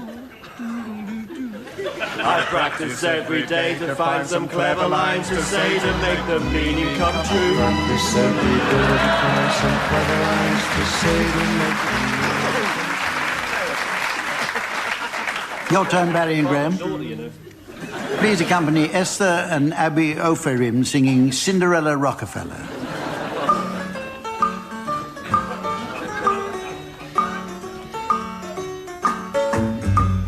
You're the lady that I love. I'm the lady who. You're the lady that I love. I'm the lady who. You're the little lady. I'm the little lady. Ooh, I love your touch. Thank you so much. I love your eyes. That's very nice. I love your chin. Say it again. I love your chinny chin chin. You're the fella that rocks me. Rockefeller. You're the fella that rocks me. Rockefeller.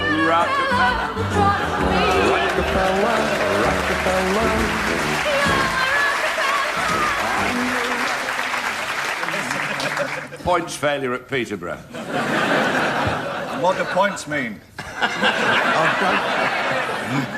Peterborough. Yeah. We move on to an old favourite called Sound Charades. This is derived from the erstwhile television game Give Us a Clue, where the teams would act out plays, films or book titles within a strict time limit using only bodily mime.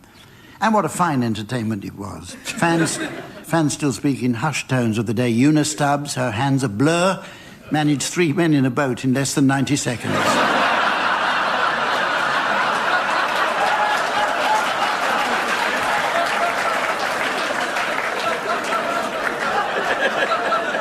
Our version of the game differs in one respect, in that the teams are allowed to use their tongues and lips to produce an effect known technically as speaking. Tim and Paul, you're to start. Your title will shortly be broadcast on the laser display screen. And here's the mystery voice for listeners at home. The Full Monty. The Full Monty. Off you go, Paul and Tim, with your... It's three words, Three and words. it's a film, and we'll do it all together. Okay, here we go. Would you like some more, Field Marshal? No, thanks. I've had quite enough.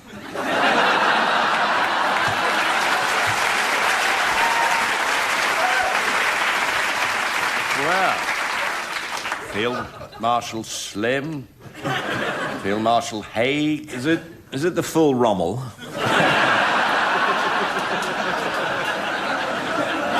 Very, very close. The accent should give you a clue. The full Bronte. Yeah. No, it's very good. It was the full Monty. Thank you very yes. OK, your turn, Barry and Graeme. Your title is now being exhibited on the laser display board. And here again is the mystery voice for listeners at home. Wall Street. Wall Street. Go on, then. And it's 2 words, and it's a film. Here it comes. Hamish. Ah, Dougal. Chings, Hamish, you're having your tea. I am indeed, and... Oh, this is lovely ice cream. It looks at it, looks.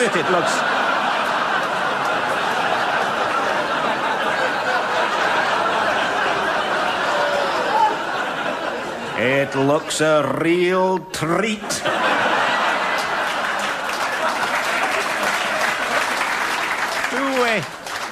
Who makes it? Walls.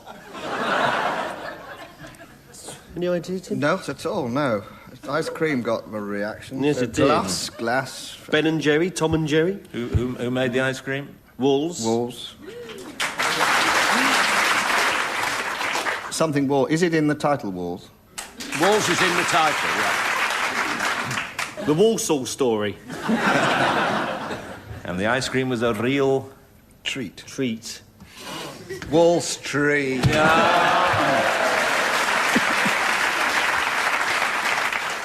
Time now for a game called What is the Question? This game is not to be confused with the amusing party game played by French philosophers entitled What is a Question?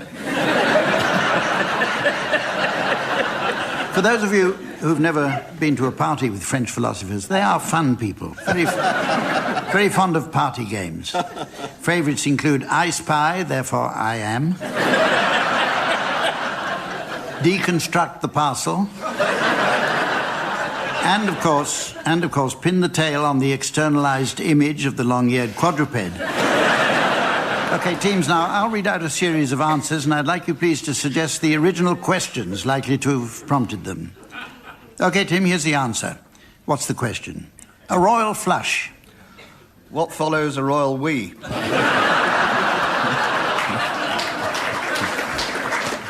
And, of course, the question should be, what beats a straight flush in poker? Graeme, here's the answer again. What's the question? A creature halfway between a man and a horse. What is a saddle?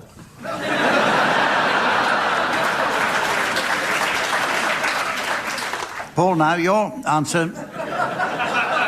Taking drugs and playing the violin.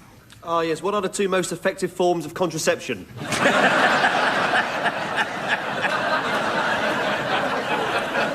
The question should have been, how did Sherlock Holmes relax? Incidentally, I didn't tell you that the question on the previous one should have been, what is a centaur? But it's too late now and it doesn't matter. Who cares anyway? I don't. It's just... I thought it was a silly game to start with. Well... We're going out for a walk later.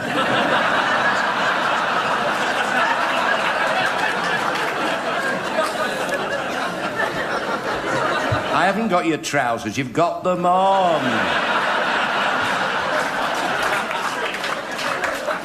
OK, Barry.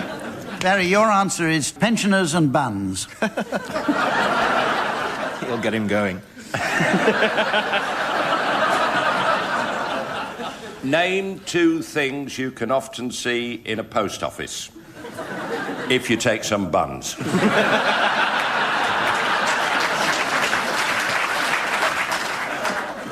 The real question is, what is Chelsea famous for? OK, here are some for anyone to work out questions to who wishes. You get £200 each time. That's what happens when you sell a roll of wallpaper to the Lord Chancellor. Interestingly, the real question is, how much do you get for passing go in Monopoly? That is interesting. He stuffs animals. And what does Rolf Harris do when the cameras aren't on him?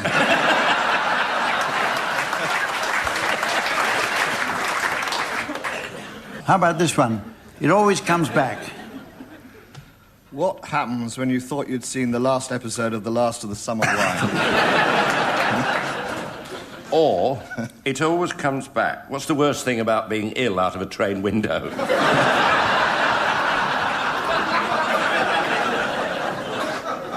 This one has some connection, I think. They both change colour. Well, what do Judith Chalmers and Michael Jackson have in common?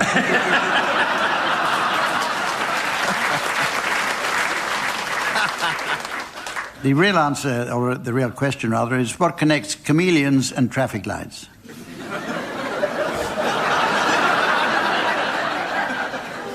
Right, it's now time to play the game called Mornington Crescent.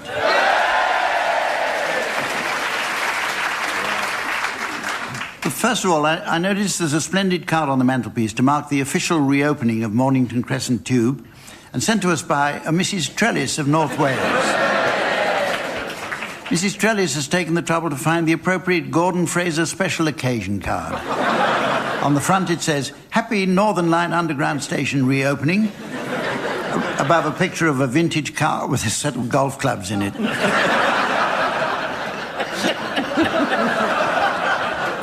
Right, well, as we're in Yorkshire this week, it's only natural we should play the Northern League version of Mornington Crescent, a fluent form of play made popular by the monks of Kirkstall Abbey. There are several obvious variations from the standard game. Cloistering is only allowed after Kensal Rise has been played. A slow player may be declared Trappist by the player to his left, resulting in the handicap of remaining silent for 2 moves while writing his instructions to his partner to play. OK, Tim, will you start, please? Cheapside. Ooh. You're all right. Church. Right, Kirkgate. Yeah. Kirkgate. I'm going to avoid the cloister. Yeah. Kirkgate, one word? That's one word, is it? Kirkgate? Yeah. One word. I can feel Headingley coming on. Shall I open a window? I feel it definitely had a Trappist coming on if we didn't move on. Rose Terrace. Rose Terrace. Piccadilly Circus. Collier's Wood. Duke Street. Mordenhall Road. It's cloistering there, isn't it? No, it's okay. Kensal Rise. Yeah. Kensal Rise. Yes, it was. Platts Lane. Who said Kensal Rise, anyway? I didn't move my lips. But did you say it? Barry, did you say Kensal I Rise? did not, Humph. No, he didn't. Somebody must have mystery, said it's a Who said Kensal Rise. Are you hearing the voices again? They're friendly. Who said cloistering, then? I said cloistering. Well, it wasn't your turn. Well, in effect, it was. Was it? Yep. Well, what did Paul say? Matron says he's like this every night. Well, with a bit of luck, somebody might be recording this, so we can play it back and find out. Yes, yeah. What I mean is, he didn't say Kensal Rise, did he? No, I didn't say Kensal Rise. Well, then it can't be cloistering. It must have been me. No, I said cloistering and he said Kensal Rise. Yeah, but that's the wrong way round. It says here, after Kensal Rise has been played. Yeah, that's right. Well, he said Kensal Rise after you said cloistering. How do you know? He just admitted it. How do you know? Just admitted it. I had black hair when we started. I mean, if we're going to play this game, let's play it right. Anyway, before I'm accused of being Trappist... Well, half of it's true.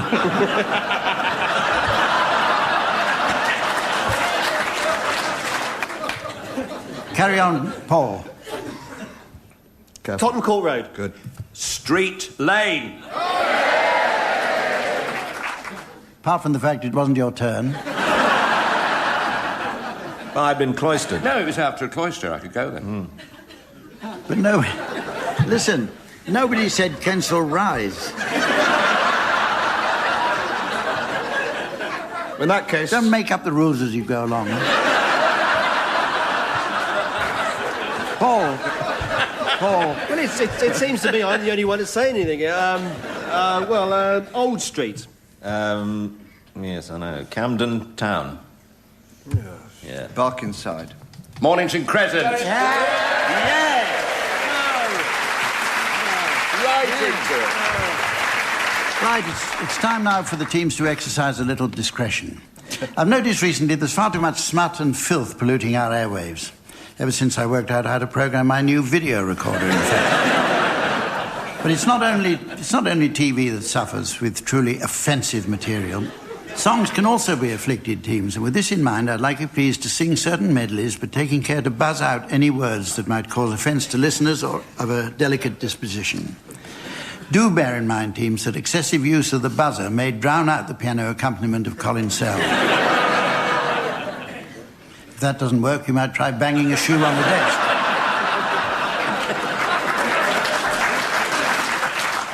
OK, teams, I'd like you each to censor the work of a certain popular artiste. You're to start, Barry and Graeme, and your artiste is Tom Jones. Off you go, please.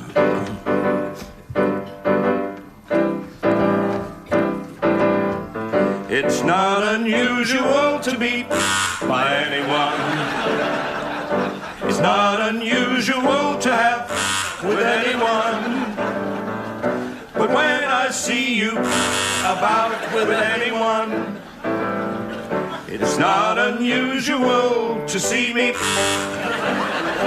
I wanna. The old hometown looks the same as I step down from the train. And there to meet me is my mama and my papa. Down the road I look and there runs Mary, hair of gold and like cherries. It's good to touch the of home.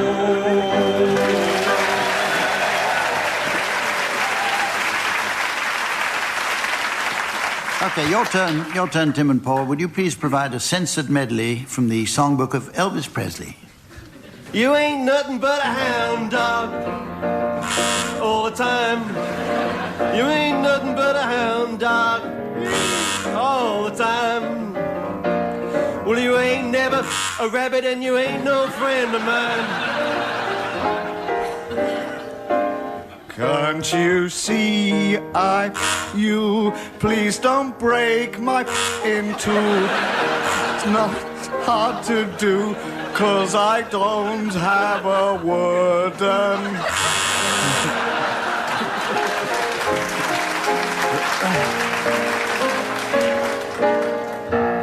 It's now or never. Come hold me tight. Kiss me, my darling. Be mine tonight. Tomorrow will be too late. It's now or never. My won't wait.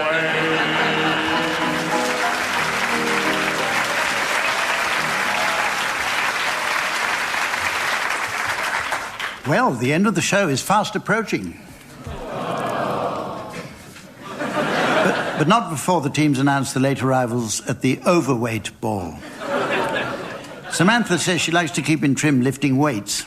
So while she nips out to her new gym to enjoy a good half hour's pumping, I'd like the teams to announce the names of the guests arriving at a ball for the Overweight. Graeme, will you start, please? Will you welcome, please, Mr. and Mrs. Normus and their son, Yuri. Will you welcome, please, Mr. and Mrs. at the size of him, their son, Luke at the size of him. Oh, and just behind them, a special diet version of our pianist, Colin Sell. Oh, there's Terry Waite. with his Swedish cousin Öva and his friend Lars of the Summer Pudding. Very welcome, please. Mr. and Mrs. Pound of Belgian chocolates won't do any harm, surely. And their hermaphrodite child, Shirley Arthur Pound of Belgian chocolates won't do. Will you welcome, please, Mr. and Mrs. Feltz and their good grief. And they've brought their parrot Polly unsaturated. It's cabaret time. Not before time. We've got Tummy Steele, George Belly, Flabby Sifra, compare Lloyd Grossman. At the top of the bill is Fats Domino singing Blubbery Hill. Closely followed by the Suction Brothers. Groucho, Harpo, Chico and Lippo.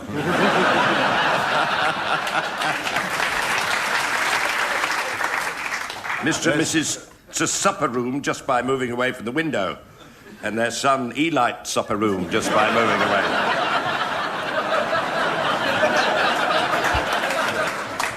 Who's that over there in the corner? It's Gorge Michael. Quietly masticating. Now.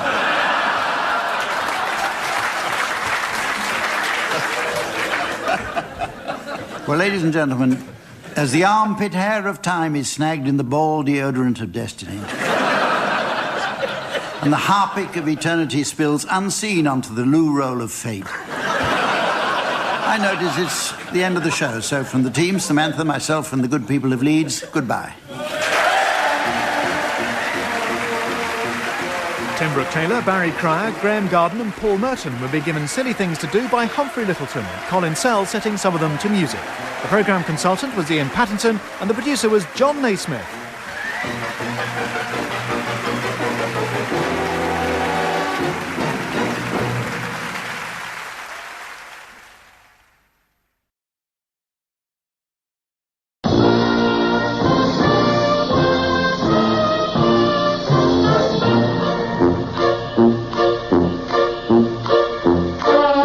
Present I'm Sorry I Haven't a Clue, the antidote to panel games.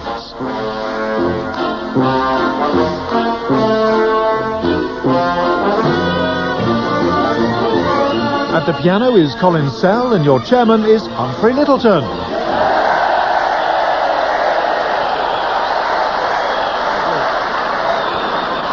Hello and welcome to I'm Sorry I Haven't a Clue. You join us today in Southsea, the fine Hampshire coast town where visitors with an interest in history seek out the many exhibitions and museums to see how a simple island race lived in the distant past. Alternatively, they can hop on a ferry to the Isle of Wight.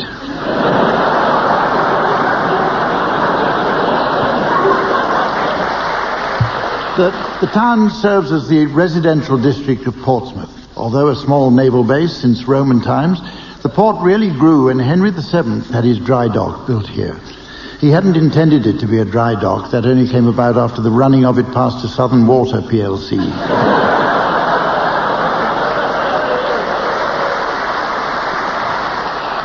Most famously, the port is associated with Lord Nelson's flagship, the Victory, to which visitors flock to see the very spot where the great man fell. It's marked by a plaque reading, "Here on July the 12th, 1798, Lord Nelson tripped over a bloke screwing a brass plate to the deck after inadvertently putting his patch on the wrong eye." Let's meet the teams. On my left, Barry Cryer and Graeme Garden. And on my right, Sandi Toksvig and Tim Brooke-Taylor. Now, I'm afraid our regular scorer, Samantha, can't be with us today. She was advised to have a couple of days in bed by her new GP after discovering a different practice.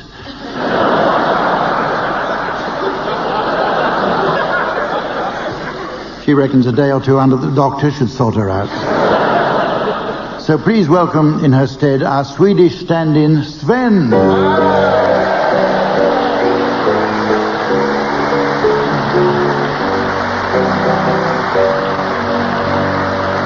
Okay, on with the first game, teams, which is all about cutting costs. It's called Cost Cutters. There's nothing that gets my goat more than the senseless waste of licence fee income, which is why I've instructed the BBC to stop putting chilled champagne in my dressing room. There's no point going to the expense of chilling it if it's only going in the bath.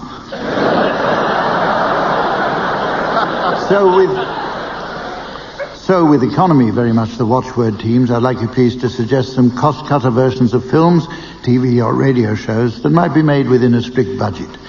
Barry, would you like to start? Conan the Librarian. Sandi.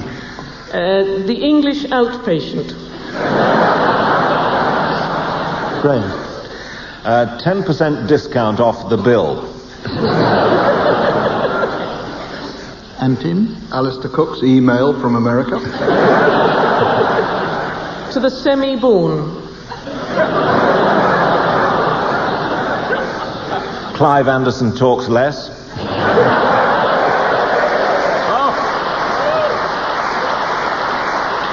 In Your Dreams. Mission Perfectly Feasible. The Great Grimsby.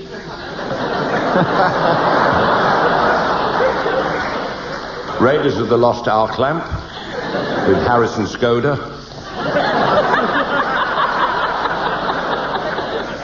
The National Lottery Big Ticket has become... No, sorry, that couldn't be cheaper than it already is.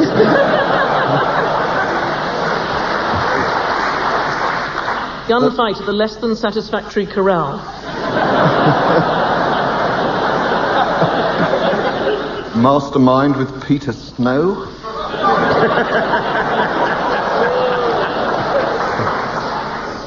Samson and the Lilo. Those magnificent men with their sewing machines. I'd quite like to see that.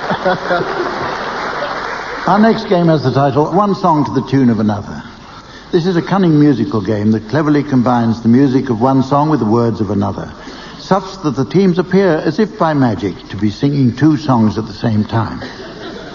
The game originated on the occasion that Ireland first won the Eurovision Song Contest. At the celebration party, Ireland's lovely entrant Dana got carried away, jumped on stage and delighted revellers by doing all kinds of everything with Paddy McGinty's goat.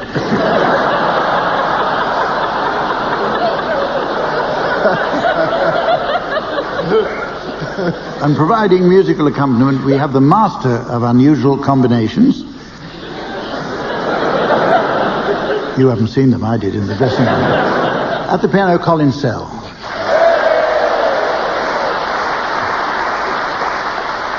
Barry, I'd like you to start, please, by singing the words to Don't Dilly Dally on the Way to the tune of Can't Help Falling in Love.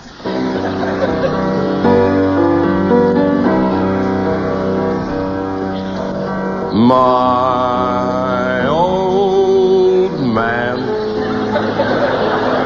said follow the van and don't dilly-dally on the way. Off went a cart with a home packed in it, and I walked behind with my old cough linen. But I dilly-dallied, and I dillied, lost the van and don't know where to roam. I stopped on the way to have the old half-quartern, and I can't find my way home.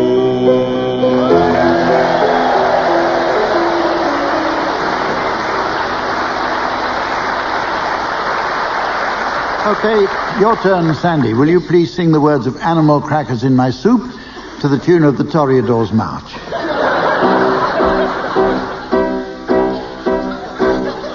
Animal crackers in my soup, monkeys and rabbits and Lou. Gosh, oh gee, but I have fun, swallowing animals one by one. In every bowl of soup, I see lions and tigers, what do you mean?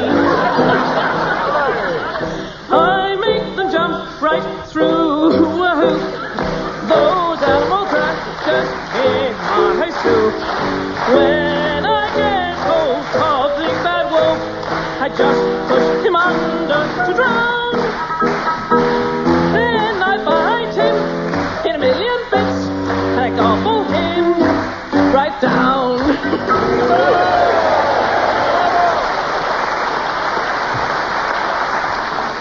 You may have noticed Colin Sell couldn't keep in time with the audience.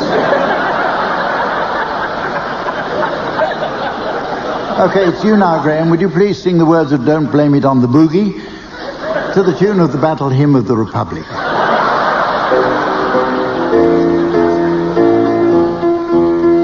My baby's always dancing, it wouldn't be a bad thing, but I don't get no lovin', and that's no lie. We spent the night in Frisco at every kind of disco, and from that night I kissed our love goodbye. Don't blame it on the sunshine, don't blame it on the moonlight, don't blame it on the good times, blame it on the boogie.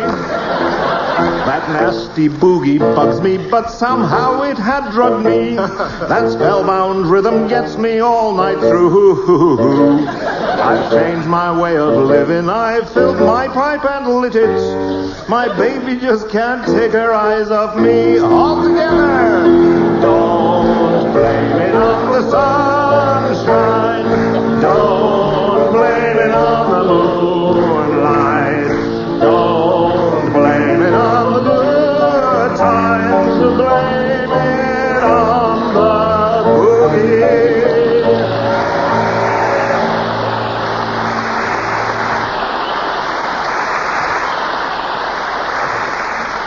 Finally, Tim, would you please sing the words of Run, Rabbit, Run to the tune of Delilah? Run, rabbit, run, rabbit, run, run, run, run, rabbit, run. Rabbit, run, run, bang, bang, bang, bang, bang, goes the farmer's gun. Run, rabbit, run. Rabbit, run, run, run, run, rabbit, run, rabbit, run, run. Don't give the farmer his fun, fun, fun. He'll get by without his rabbit pie. So run, rabbit, run, rabbit, run, run, run. Oh, rabbit, run, rabbit, run, run, run, run, run, rabbit, run.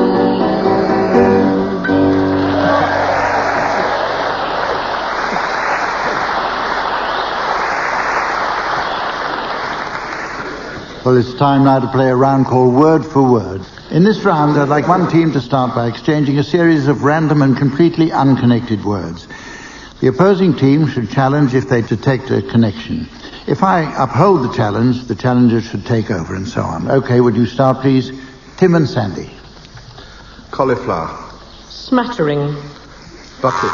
Challenge from Graeme. Yeah, Tim had a smattering of cauliflower for lunch. I saw him. I wasn't there. How do you know? I was there. Oh, it was you. Overruled. Turnip. Twaddle. Coxcomb. Fledgling. Chorister. Slime. Corpulence. Challenge from Barry. Corpulent slime. Yugoslavia's Eurovision entry. 1958. Should have won, in my opinion. No, I won't accept that one. Quite right, too, if I may say. Well, it was 1957.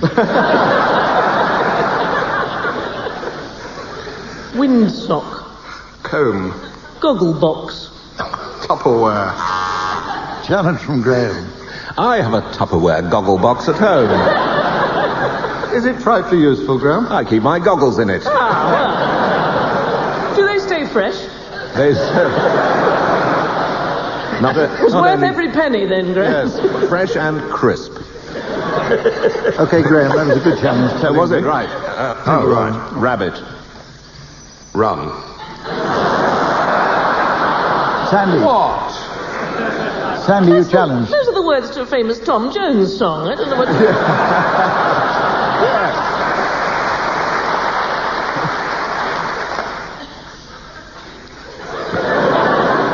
Go on.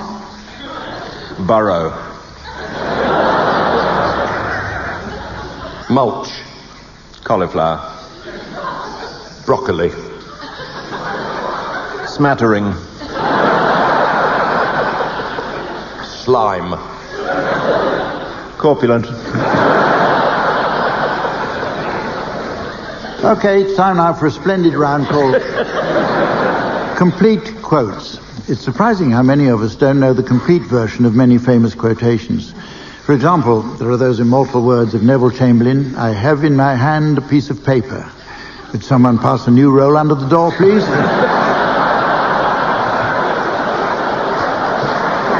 In this round, teams, you'll hear a series of well-known personalities speaking, each of whom has unfortunately stopped in mid-sentence. I'd like you to finish them off, please. That's the quotations. Barry, we'll start with you. Will you finish off these words of Anne Widdecombe? For me personally, and it is only a personal statement, this is just the last straw in a very large bale of straws. I do not see that it's now possible to take part in your wet T-shirt competition.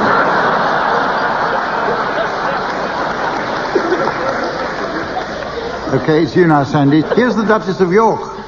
Actually, a gentleman sat next door to me once. I said, Prince Albert was a great dad. He really was. And this man said, "We're at a funeral."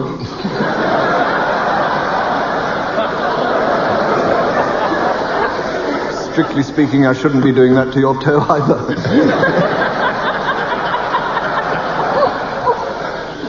Tim, Prince Edward for you. I've been promoted, I think, from when I was just a general dog's body, and this time, unfortunately, I'm going to be a field marshal dog's body.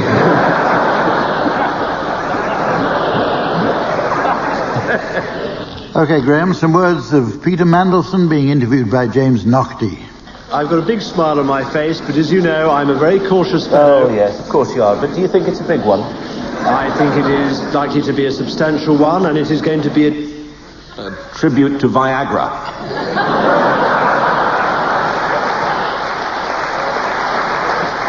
Okay, well, we'll open this up now. Here are some for any of you to finish off. Some words of Prince Charles first. I'm not very good at being a performing monkey, really. I'm not prepared to just... Let Camilla grind my organ.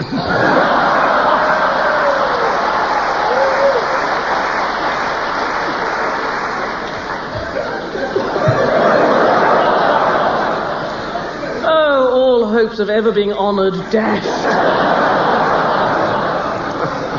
This time it's Saddam Hussein's official spokesman.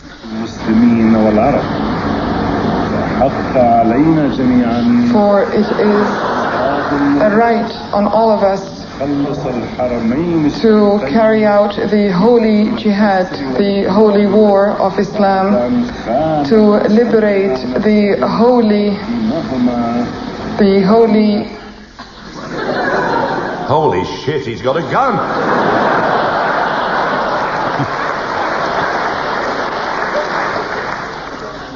Okay, yes, Prince Philip.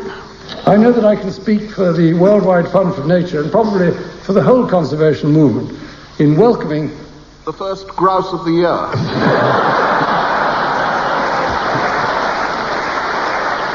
And finally, John Redwood. I'm talking about schoolgirls, 14-year-olds, 15-year-olds, maybe 16-year-olds. I'm not just talking about the money. One of the problems, if you invite young women into flats before they got any qualifications and are not properly equipped for the adult world. If you want to hear more, call 0898.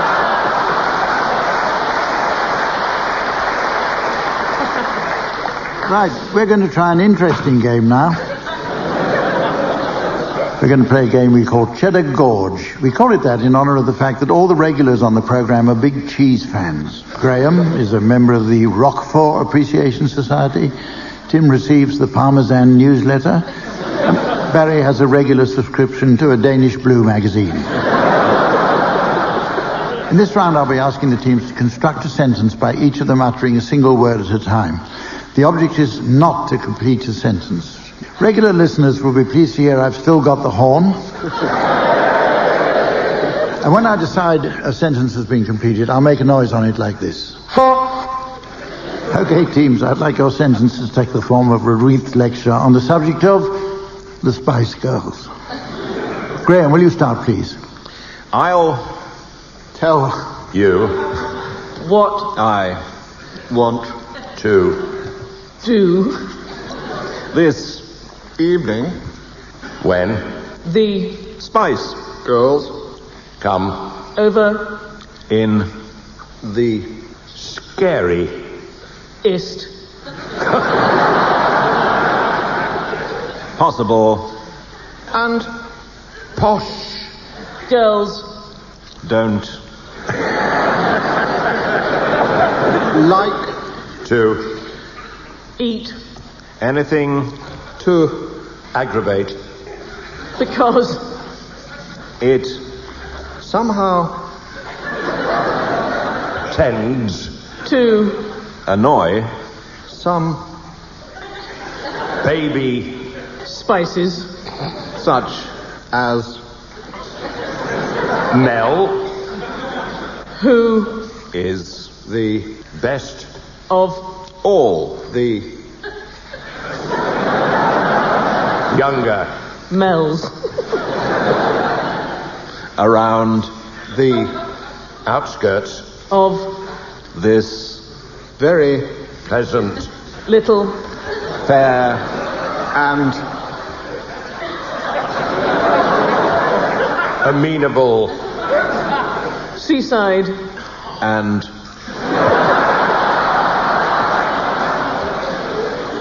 yet inland revenue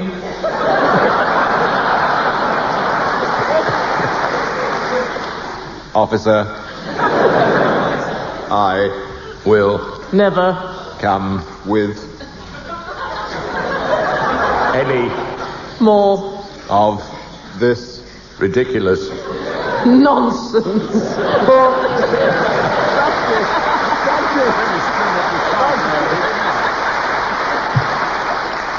Okay, well, it's time for a musical round now called Dysfunctional Duets. In this round, teams, I'd like you to sing duets in the style of unlikely partnerships. The history of popular music is littered with strange pairings, as indeed was this stage earlier after Barry Crow's novelty act of clipping his toenails to the tune of the Trumpet Voluntary. As ever, Colin Sell will be providing backup on the piano, although that's by no means his only instrument. In fact, I have a cutting here from Jazz Monthly magazine written by their top reviewer. It reads, "When I heard Colin Sell playing the mouth organ, I rushed in just in time to catch his set. He really should use a stronger denture fix if he wants to blow that hard." You're to start, Tim and Sandy. Would you please sing Puff the Magic Dragon in the style of that well-known partnership, Peter, Paul and Mary Whitehouse? Mary Whitehouse.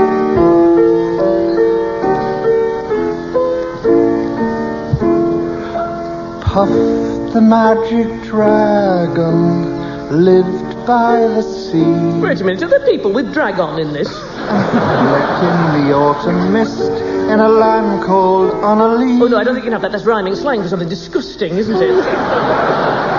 Little Jackie Paper. Oh, no, there's children involved now.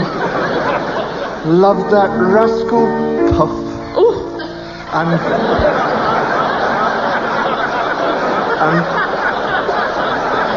brought him strings and sealing wax. Oh, I knew it. And other fancy stuff. No, don't tell me there's going to be thongs and rubberware, I know, strap-on things. Together they would travel on boat with billowed sail. Oh, what does that mean? I know it's something revolting. Jackie kept a lookout, perched on Puff's gigantic tail. Oh, they're on top of each other now. Noble kings and princes. Defend that. Well, there are no queens anyway. Would bow whene'er they came. Pirate ships would lower their flag when Puff roared out his name. Oh, I've never heard anything so disgusting. You listen and you'll hear. Oh, Puff the magic dragon. Oh, I see what you mean.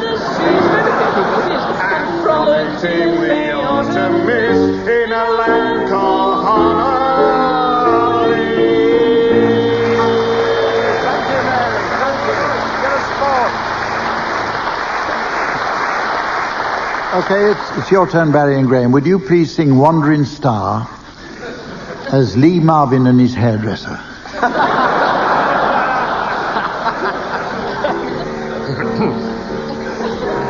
I was born under a wandering star.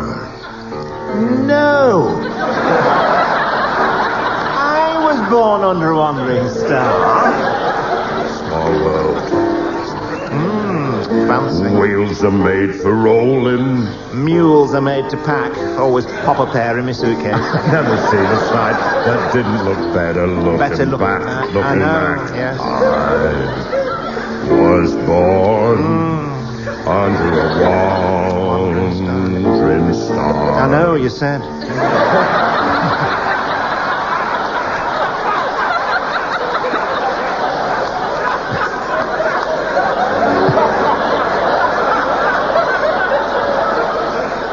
Mud can make you prisoner. And the plains can bake you dry. I know. Snow can burn your eyes. But I tell you, only people make you cry. So true. Yeah, they do. Home is made for coming from. Well, and for dreams of going to as well. Don't forget that. Which, with any luck, will never come true. No, never. A little more off the bottom.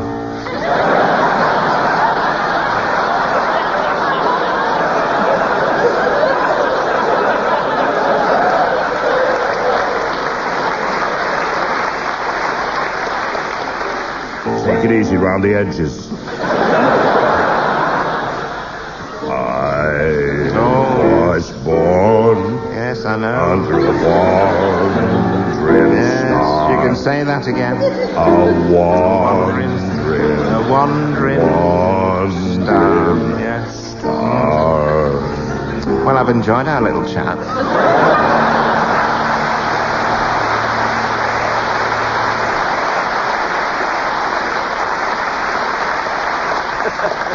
Well, it's very nearly the end of the show, but there's just time to squeeze in a round of Airline Pilot's Songbook. Sven was telling us he has an exhausting job working nights driving those nice air stewards to and from the airport. His shift includes various routes, but he doesn't get off until he's been to Heathrow and Feltham.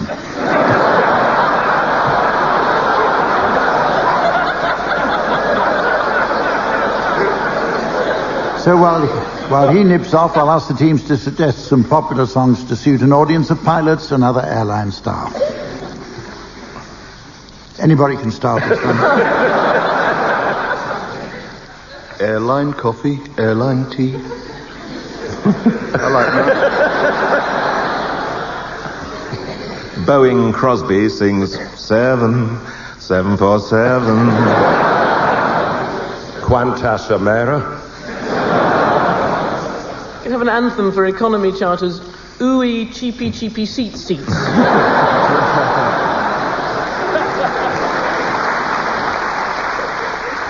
You put your Lufthansa in. I'll tell you what you fancied a ziggurt. The Pink Panther theme, of course. Pan Am, Pan Am, Pan Am, Pan Am, Pan Am. Beethoven's Ode to Joystick. stand stead by your man. And Kate Bush with her big hit, Heathrow, It's Me, It's Cathay Pacific.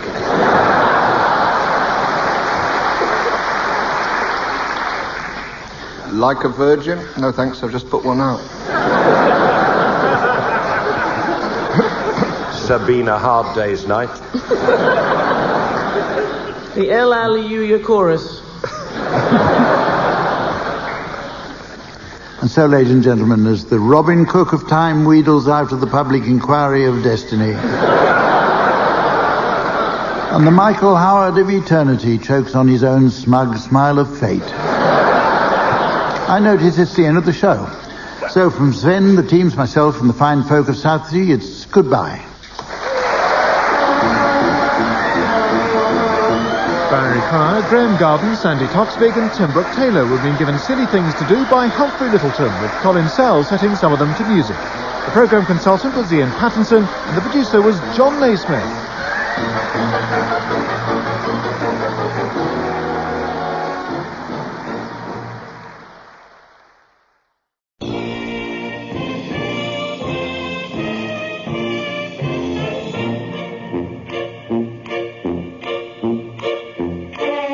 We present I'm Sorry I Haven't a Clue, the antidote to panel games.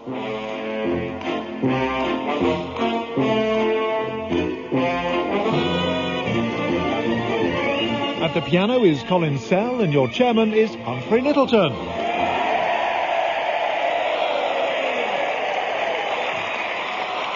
Hello and welcome to I'm Sorry I Haven't a Clue, the show that's never afraid to grab the bull by the horn. You join us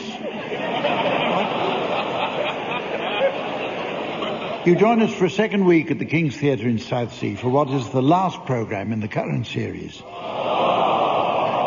And there isn't a single word in our language that can express how we all feel at this news. It takes a minimum of 4. Absolutely delighted and thoroughly relieved.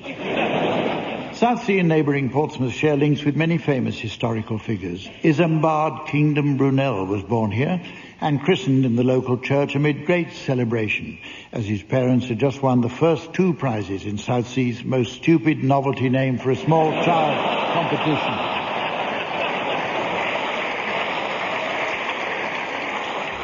Now, after our panel appeared here last week and promised a second show, a throng of locals besieged the theatre, queuing overnight for returns. But the manager refused point blank to take any tickets back, so the teams do actually have an audience. And here are the teams. On my right, Sandi Toksvig and Tim Brooke-Taylor. And on my left, Barry Cryer and Graeme Garden. And please welcome our stand-in scorer all the way from Sweden, the very rippling Sven.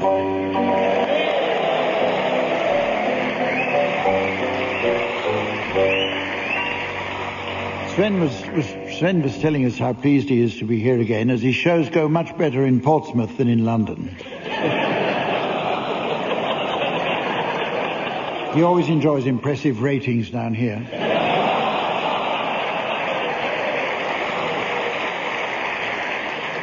Right, on with the games, which this week begin with a round of historical headlines. Teams, I'd like you please to suggest how today's publications might have reported certain historical events. And the first is Nelson's victory at Trafalgar. Would you like to start, please, Graeme? Yes, a headline from the Times. Nelson's column gets go-ahead. But what's going to be inside it?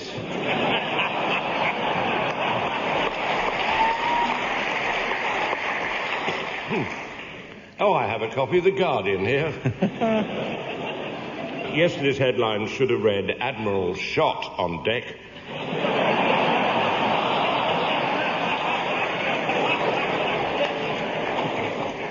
The Daily Star, readers save donkey in Spain.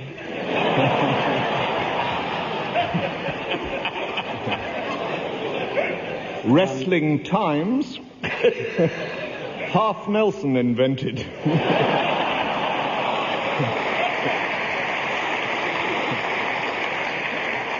Grecian Column Makers Monthly. I take it regularly. New work likely.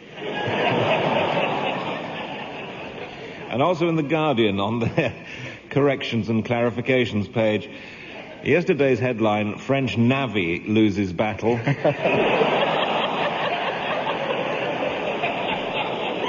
Should have read French Navy loves bottle.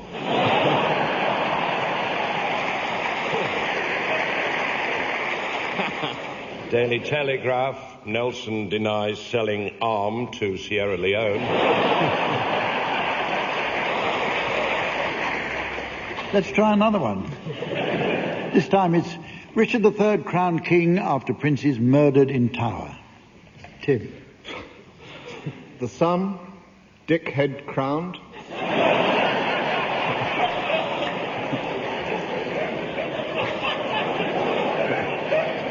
Exchange and mart. King swaps kingdom for horse.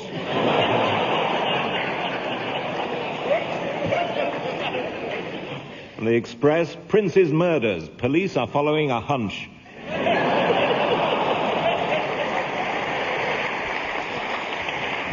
Conservative Party newsletter, August 1483. Class sizes reduced in Royal Primary School. What have I here? The arts page of The Guardian. King announces winner of disco tent.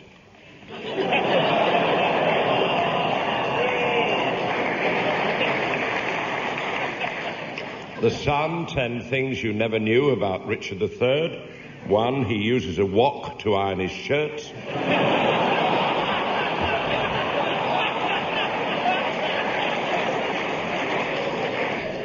And there's one in the Gloucester Echo, local man gets top job.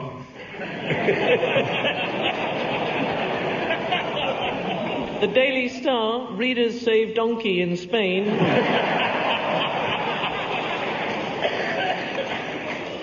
The Independent, Richard III crowned king. And in The Guardian's corrections and clarifications column, yesterday's headline, Ponce's thrown in Tower.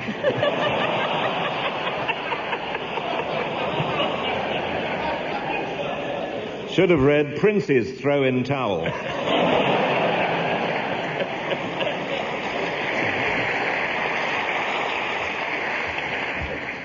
Perusing this card in front of me, I see we have a singing round now called Pick Up Song, where the teams join in with discs from my collection. DJ Sven has spent all afternoon in the singles section of my record library, where he's pulled out every one of the Village People's 7 inches.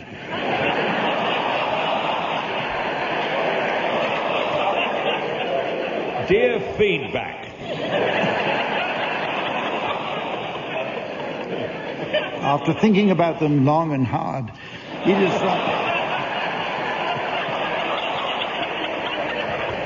decided they didn't suit and made another selection for the teams. As your allocated disc plays, teams, each of you should sing along. At my signal, Sven will turn the volume down as you attempt to stay in time. If on its return you're within a nit's cheesy quaver of the original, I'll be awarding points, and points mean prizes. Or points means the third person singular case of the verb to point. What does points mean?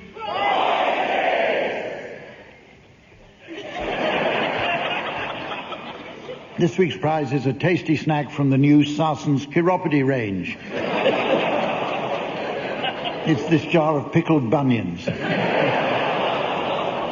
We'll try 2 duets this week. Barry and Graeme, would you please accompany Stan Laurel and Oliver Hardy singing The Trail of the Lonesome Pine? In the Blue Ridge Mountains of Virginia, on the trail of the lonesome pine, in the pale moonshine, our hearts entwine, where she carved her name and I carved mine. Oh, June, does the mountains are blue like the pine, I am lonesome for you.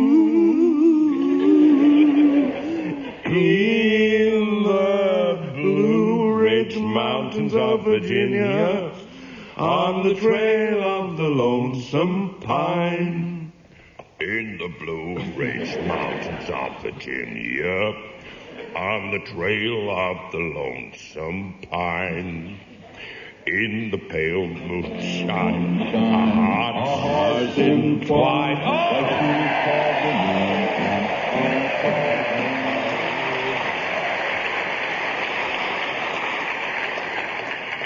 Okay, you now, Tim and Sandi, and I'd like you to accompany the singing nuns with their delightful number, Dominique. Dominique, Nique, s'en allait simplement, routière, pauvre et chantant. En tout chemin, en tout lieu, il ne parle de bon Dieu, il ne parle de mon Dieu.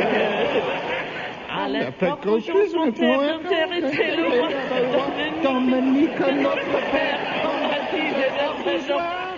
Dominique, s'en allait tout simplement, routière, pauvre et chantant. En tout chemin, en tout lieu, il ne parle que de bon Dieu, il ne parle que de bon Dieu. C'est un jour un hérétique parlait France le camp du weed, mais notre père Dominique par ses joies l'a converti. Dominique, s'en allait tout simplement, routière, pauvre et chantant. En tout chemin, en tout lieu, il ne parle que de bon Dieu, il ne parle que... Ni chameau, ni diligence, ni Scandinavie, ni Provence.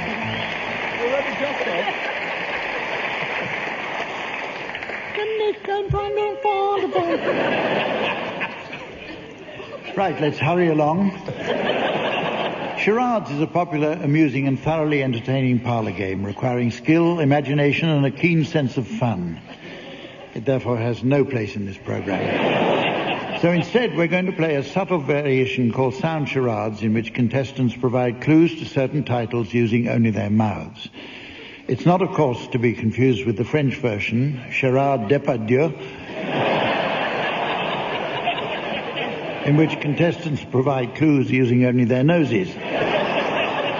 Tim and Sandi, you're to start. Your title will now be broadcast on the in-house virtual reality laser display screen.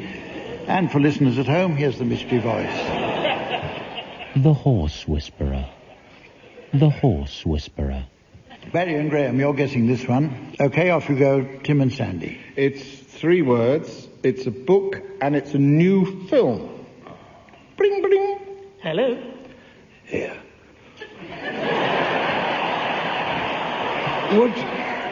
Would you like the winner of the 2:30 at Pontefract? I'm sorry? Would you like a winner of the 2:30 at Pontefract? Well, that's awfully kind of you, but I honestly don't think my garden's big enough. Fair enough. All right. Go ahead, Barry and Graeme. 3 words, book and a film. A lot of whispering going on. Sounded a little hoarse. Yes. It does the warm. Does the word "the" appear? Yes, the horse mutterer. A horse whisperer. Yay! Right, your turn, Barry and Graeme. Your title is now being exhibited on the laser display board, and here again is the mystery voice for listeners at home. Deconstructing Harry. Deconstructing Harry. Okay, Barry and Graeme, do your mime, please. This is a film. A film, and it's 2 words. 2 words. Hamish. Dougal. You'll have had your tea. I have indeed. What are you doing up that ladder? Oh, it's a sad day. I'm taking down this sign you see outside Harry's House of Haggis. Oh, could I give you a hand? No, not just now, Dougal. I'm busy. No.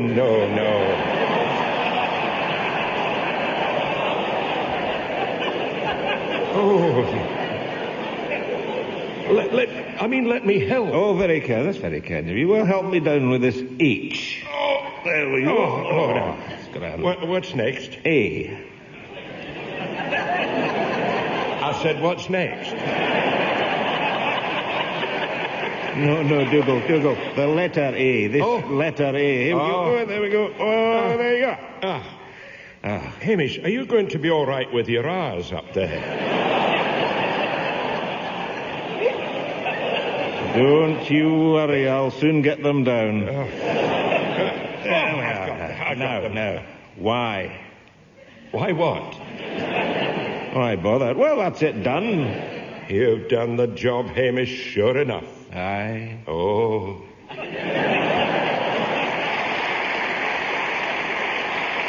Okay, start guessing Tim and Sandy. The longest day. Letters, is that... Spelled out No, Harry for some reason. Harry. Harry's ladder. Would it be With dirty Harry. in any way? Dirty, filthy? No. It's another Breaking word beginning Harry. with D. Is it destructing? Destroying Harry. Destroying Harry? Deconstructing. Harry.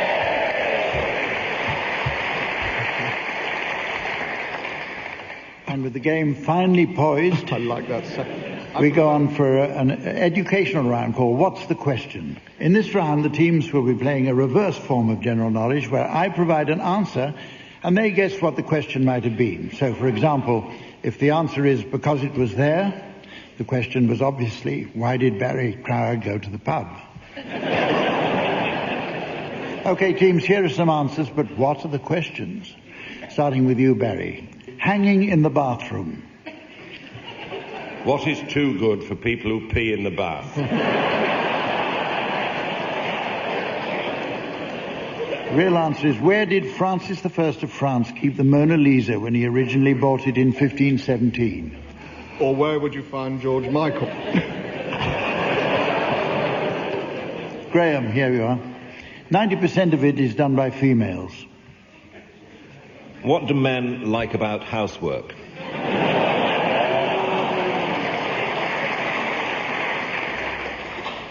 How does a pride of... This is your answer, which is the question. What? How does a pride of lions share out the hunting responsibilities? Tim, not if your name is Mary.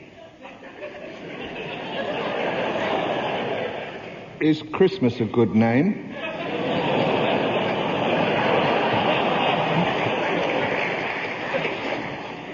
Well, the real answer is it legal to be a prostitute in Siena?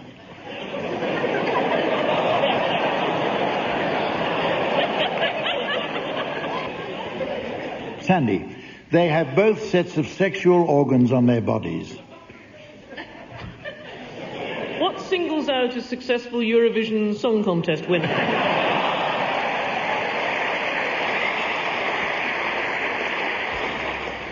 The real answer is, how can you tell that worms are hermaphrodite? Okay, here are some that any of you can answer. 700 wives. Who can do the work of 4 million men?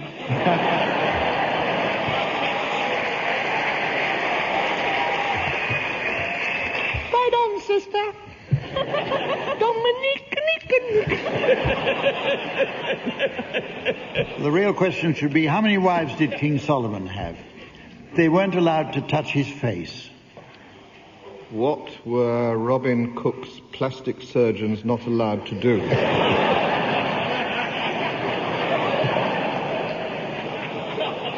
Well, I don't know who's been reading what book of statistics, but the answer is, what part of Emperor Napoleon's body were prostitutes forbidden to touch? Except those called Mary. Here's the last one. Here's the last answer. Saltpeter. Jesus, what do you want on your last supper?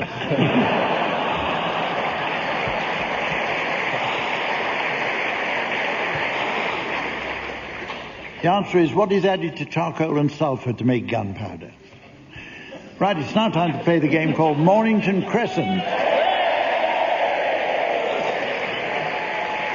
But first of all, I noticed from the duty log that we've received a letter of complaint from an irate listener, a Mrs. Trellis of North Wales. She writes, Dear Kenton,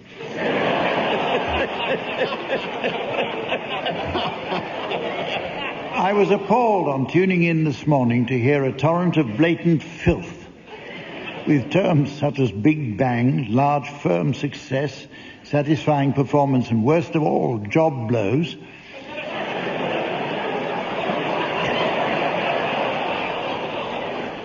It was the most disgusting edition of the Today programme Business Report ever. Yours faithfully, Mrs. Trellis, Wild Shag Cottage, Upper Sheep...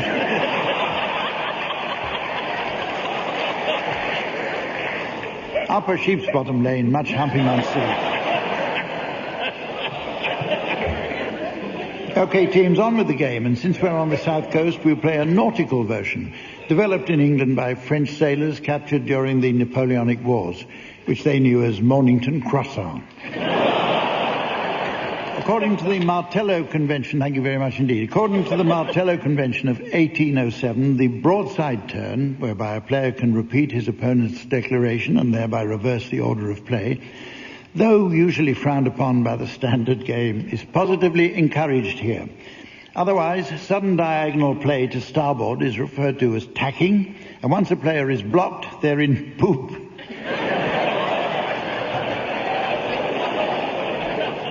And should miss a turn. Tim, will you start, please? Neasden. Gerrard Street. Wapping. No, I was trying an offside, I don't know, broadside turn there. You could... no, I can stop it with Covent Garden. Yeah.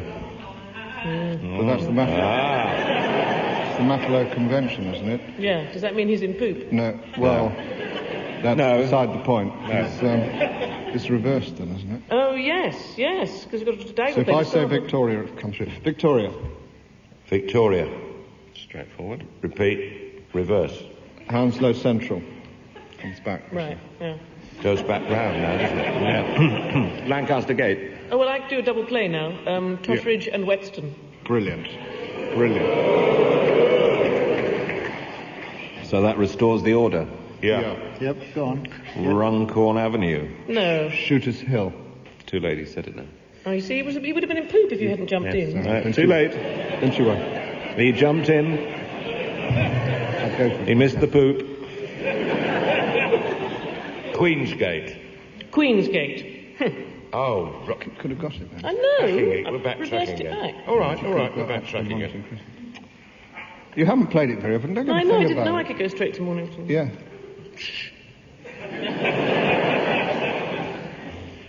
Oh, no. Now? No. Is this tacking? I don't know. No. Ebury Street. Mornington Crescent.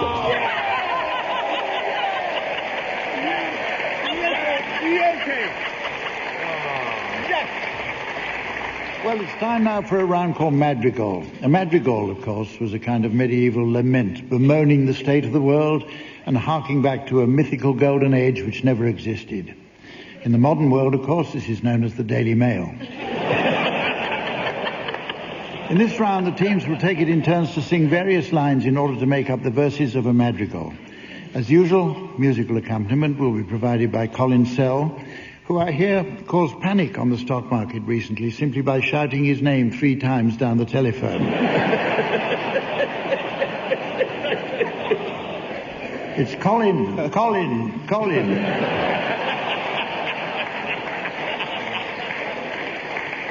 OK, I'll provide you with the subject teams about which I'd like you to compose a madrigal, taking 1 line each, until you hear this noise. The subject is the Eurovision Song Contest. Tim, will you start, please? As I switched on my TV set in the merry month of May, Terry Wogan was twittering in his inimitable way. A blimp was singing in a frock. It didn't seem quite kosher.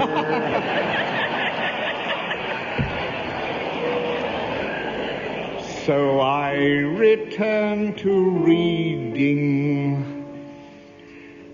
my new Nova Scotia brochure.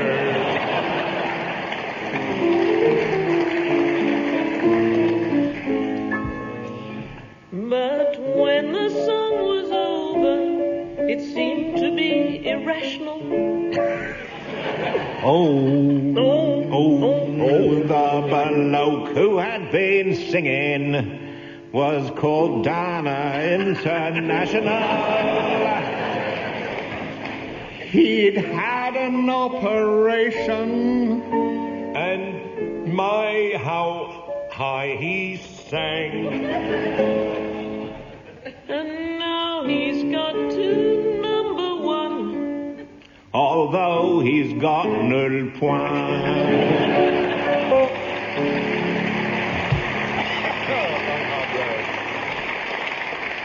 Well, that's nearly all we have time for, but we must just squeeze in the football manager's ball. So while Sven nips out to run a finger down his fantasy 11 and imagines who he might have to pull off at half-time, I'll ask the teams to announce the late arrivals at a ball for football managers. Okay, Barry. Will you welcome Mr. and Mrs. Dickris signing in, and their son Lou Dickris signing in. Will you please welcome Mr. and Mrs. the Bastard in the Black? And their son Hughes, the Bastard in the Black. And from Scotland, will you welcome Mr. and Mrs. Anne and their son Bernie? Hi, Bernie Ann. Motherwell?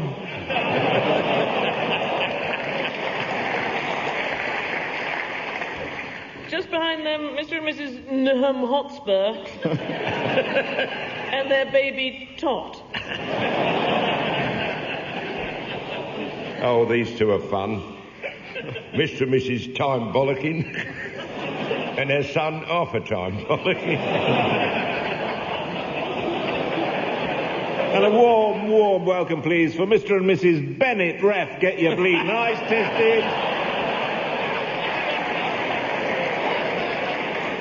And their son Gordon Bennett. Ref, get your bleeding eyes tested. You're welcome, please. Mr. and Mrs. Palace 0, Derby County 5. And their daughter Crystal Palace 0. Mr. and Mrs. Game of Two Halves and their daughter Itza.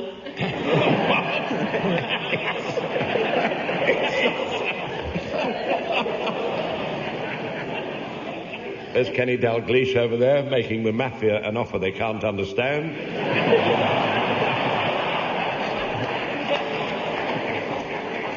Mr. and Mrs. Drool and their decidedly dodgy son, Offside Rule. Will you please welcome from Germany, Herr and Frau over the ghoulies when you're standing in the wall, and their son, Hans over the ghoulies. And so, look, there's Glenn Hoddle and Chris Waddle with a model. What a doddle. Mr. and Mrs. Academicals 0. And their son, Hamilton. Mr. and Mrs. Throwers and their son, Ray Throwers. And will you welcome from Scotland from the old days, Mr. and Mrs. Champions and their diminutive son, the wee Arthur Champion. Welcome back. And will you welcome, please, Mr. and Mrs. The Ball, you great fairy, and their son, Ed the Ball, you great...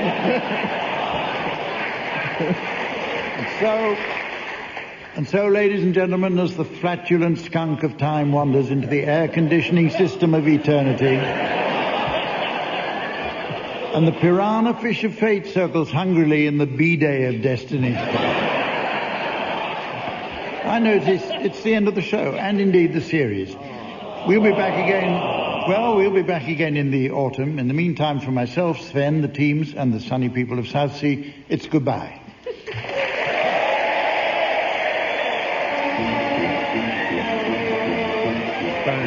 Graeme Garden, Sandi Toksvig and Tim Brooke-Taylor were being given silly things to do by Humphrey Lyttelton, with Colin Sell setting some of them to music. The programme consultant was Ian Pattinson and the producer was John Naismith.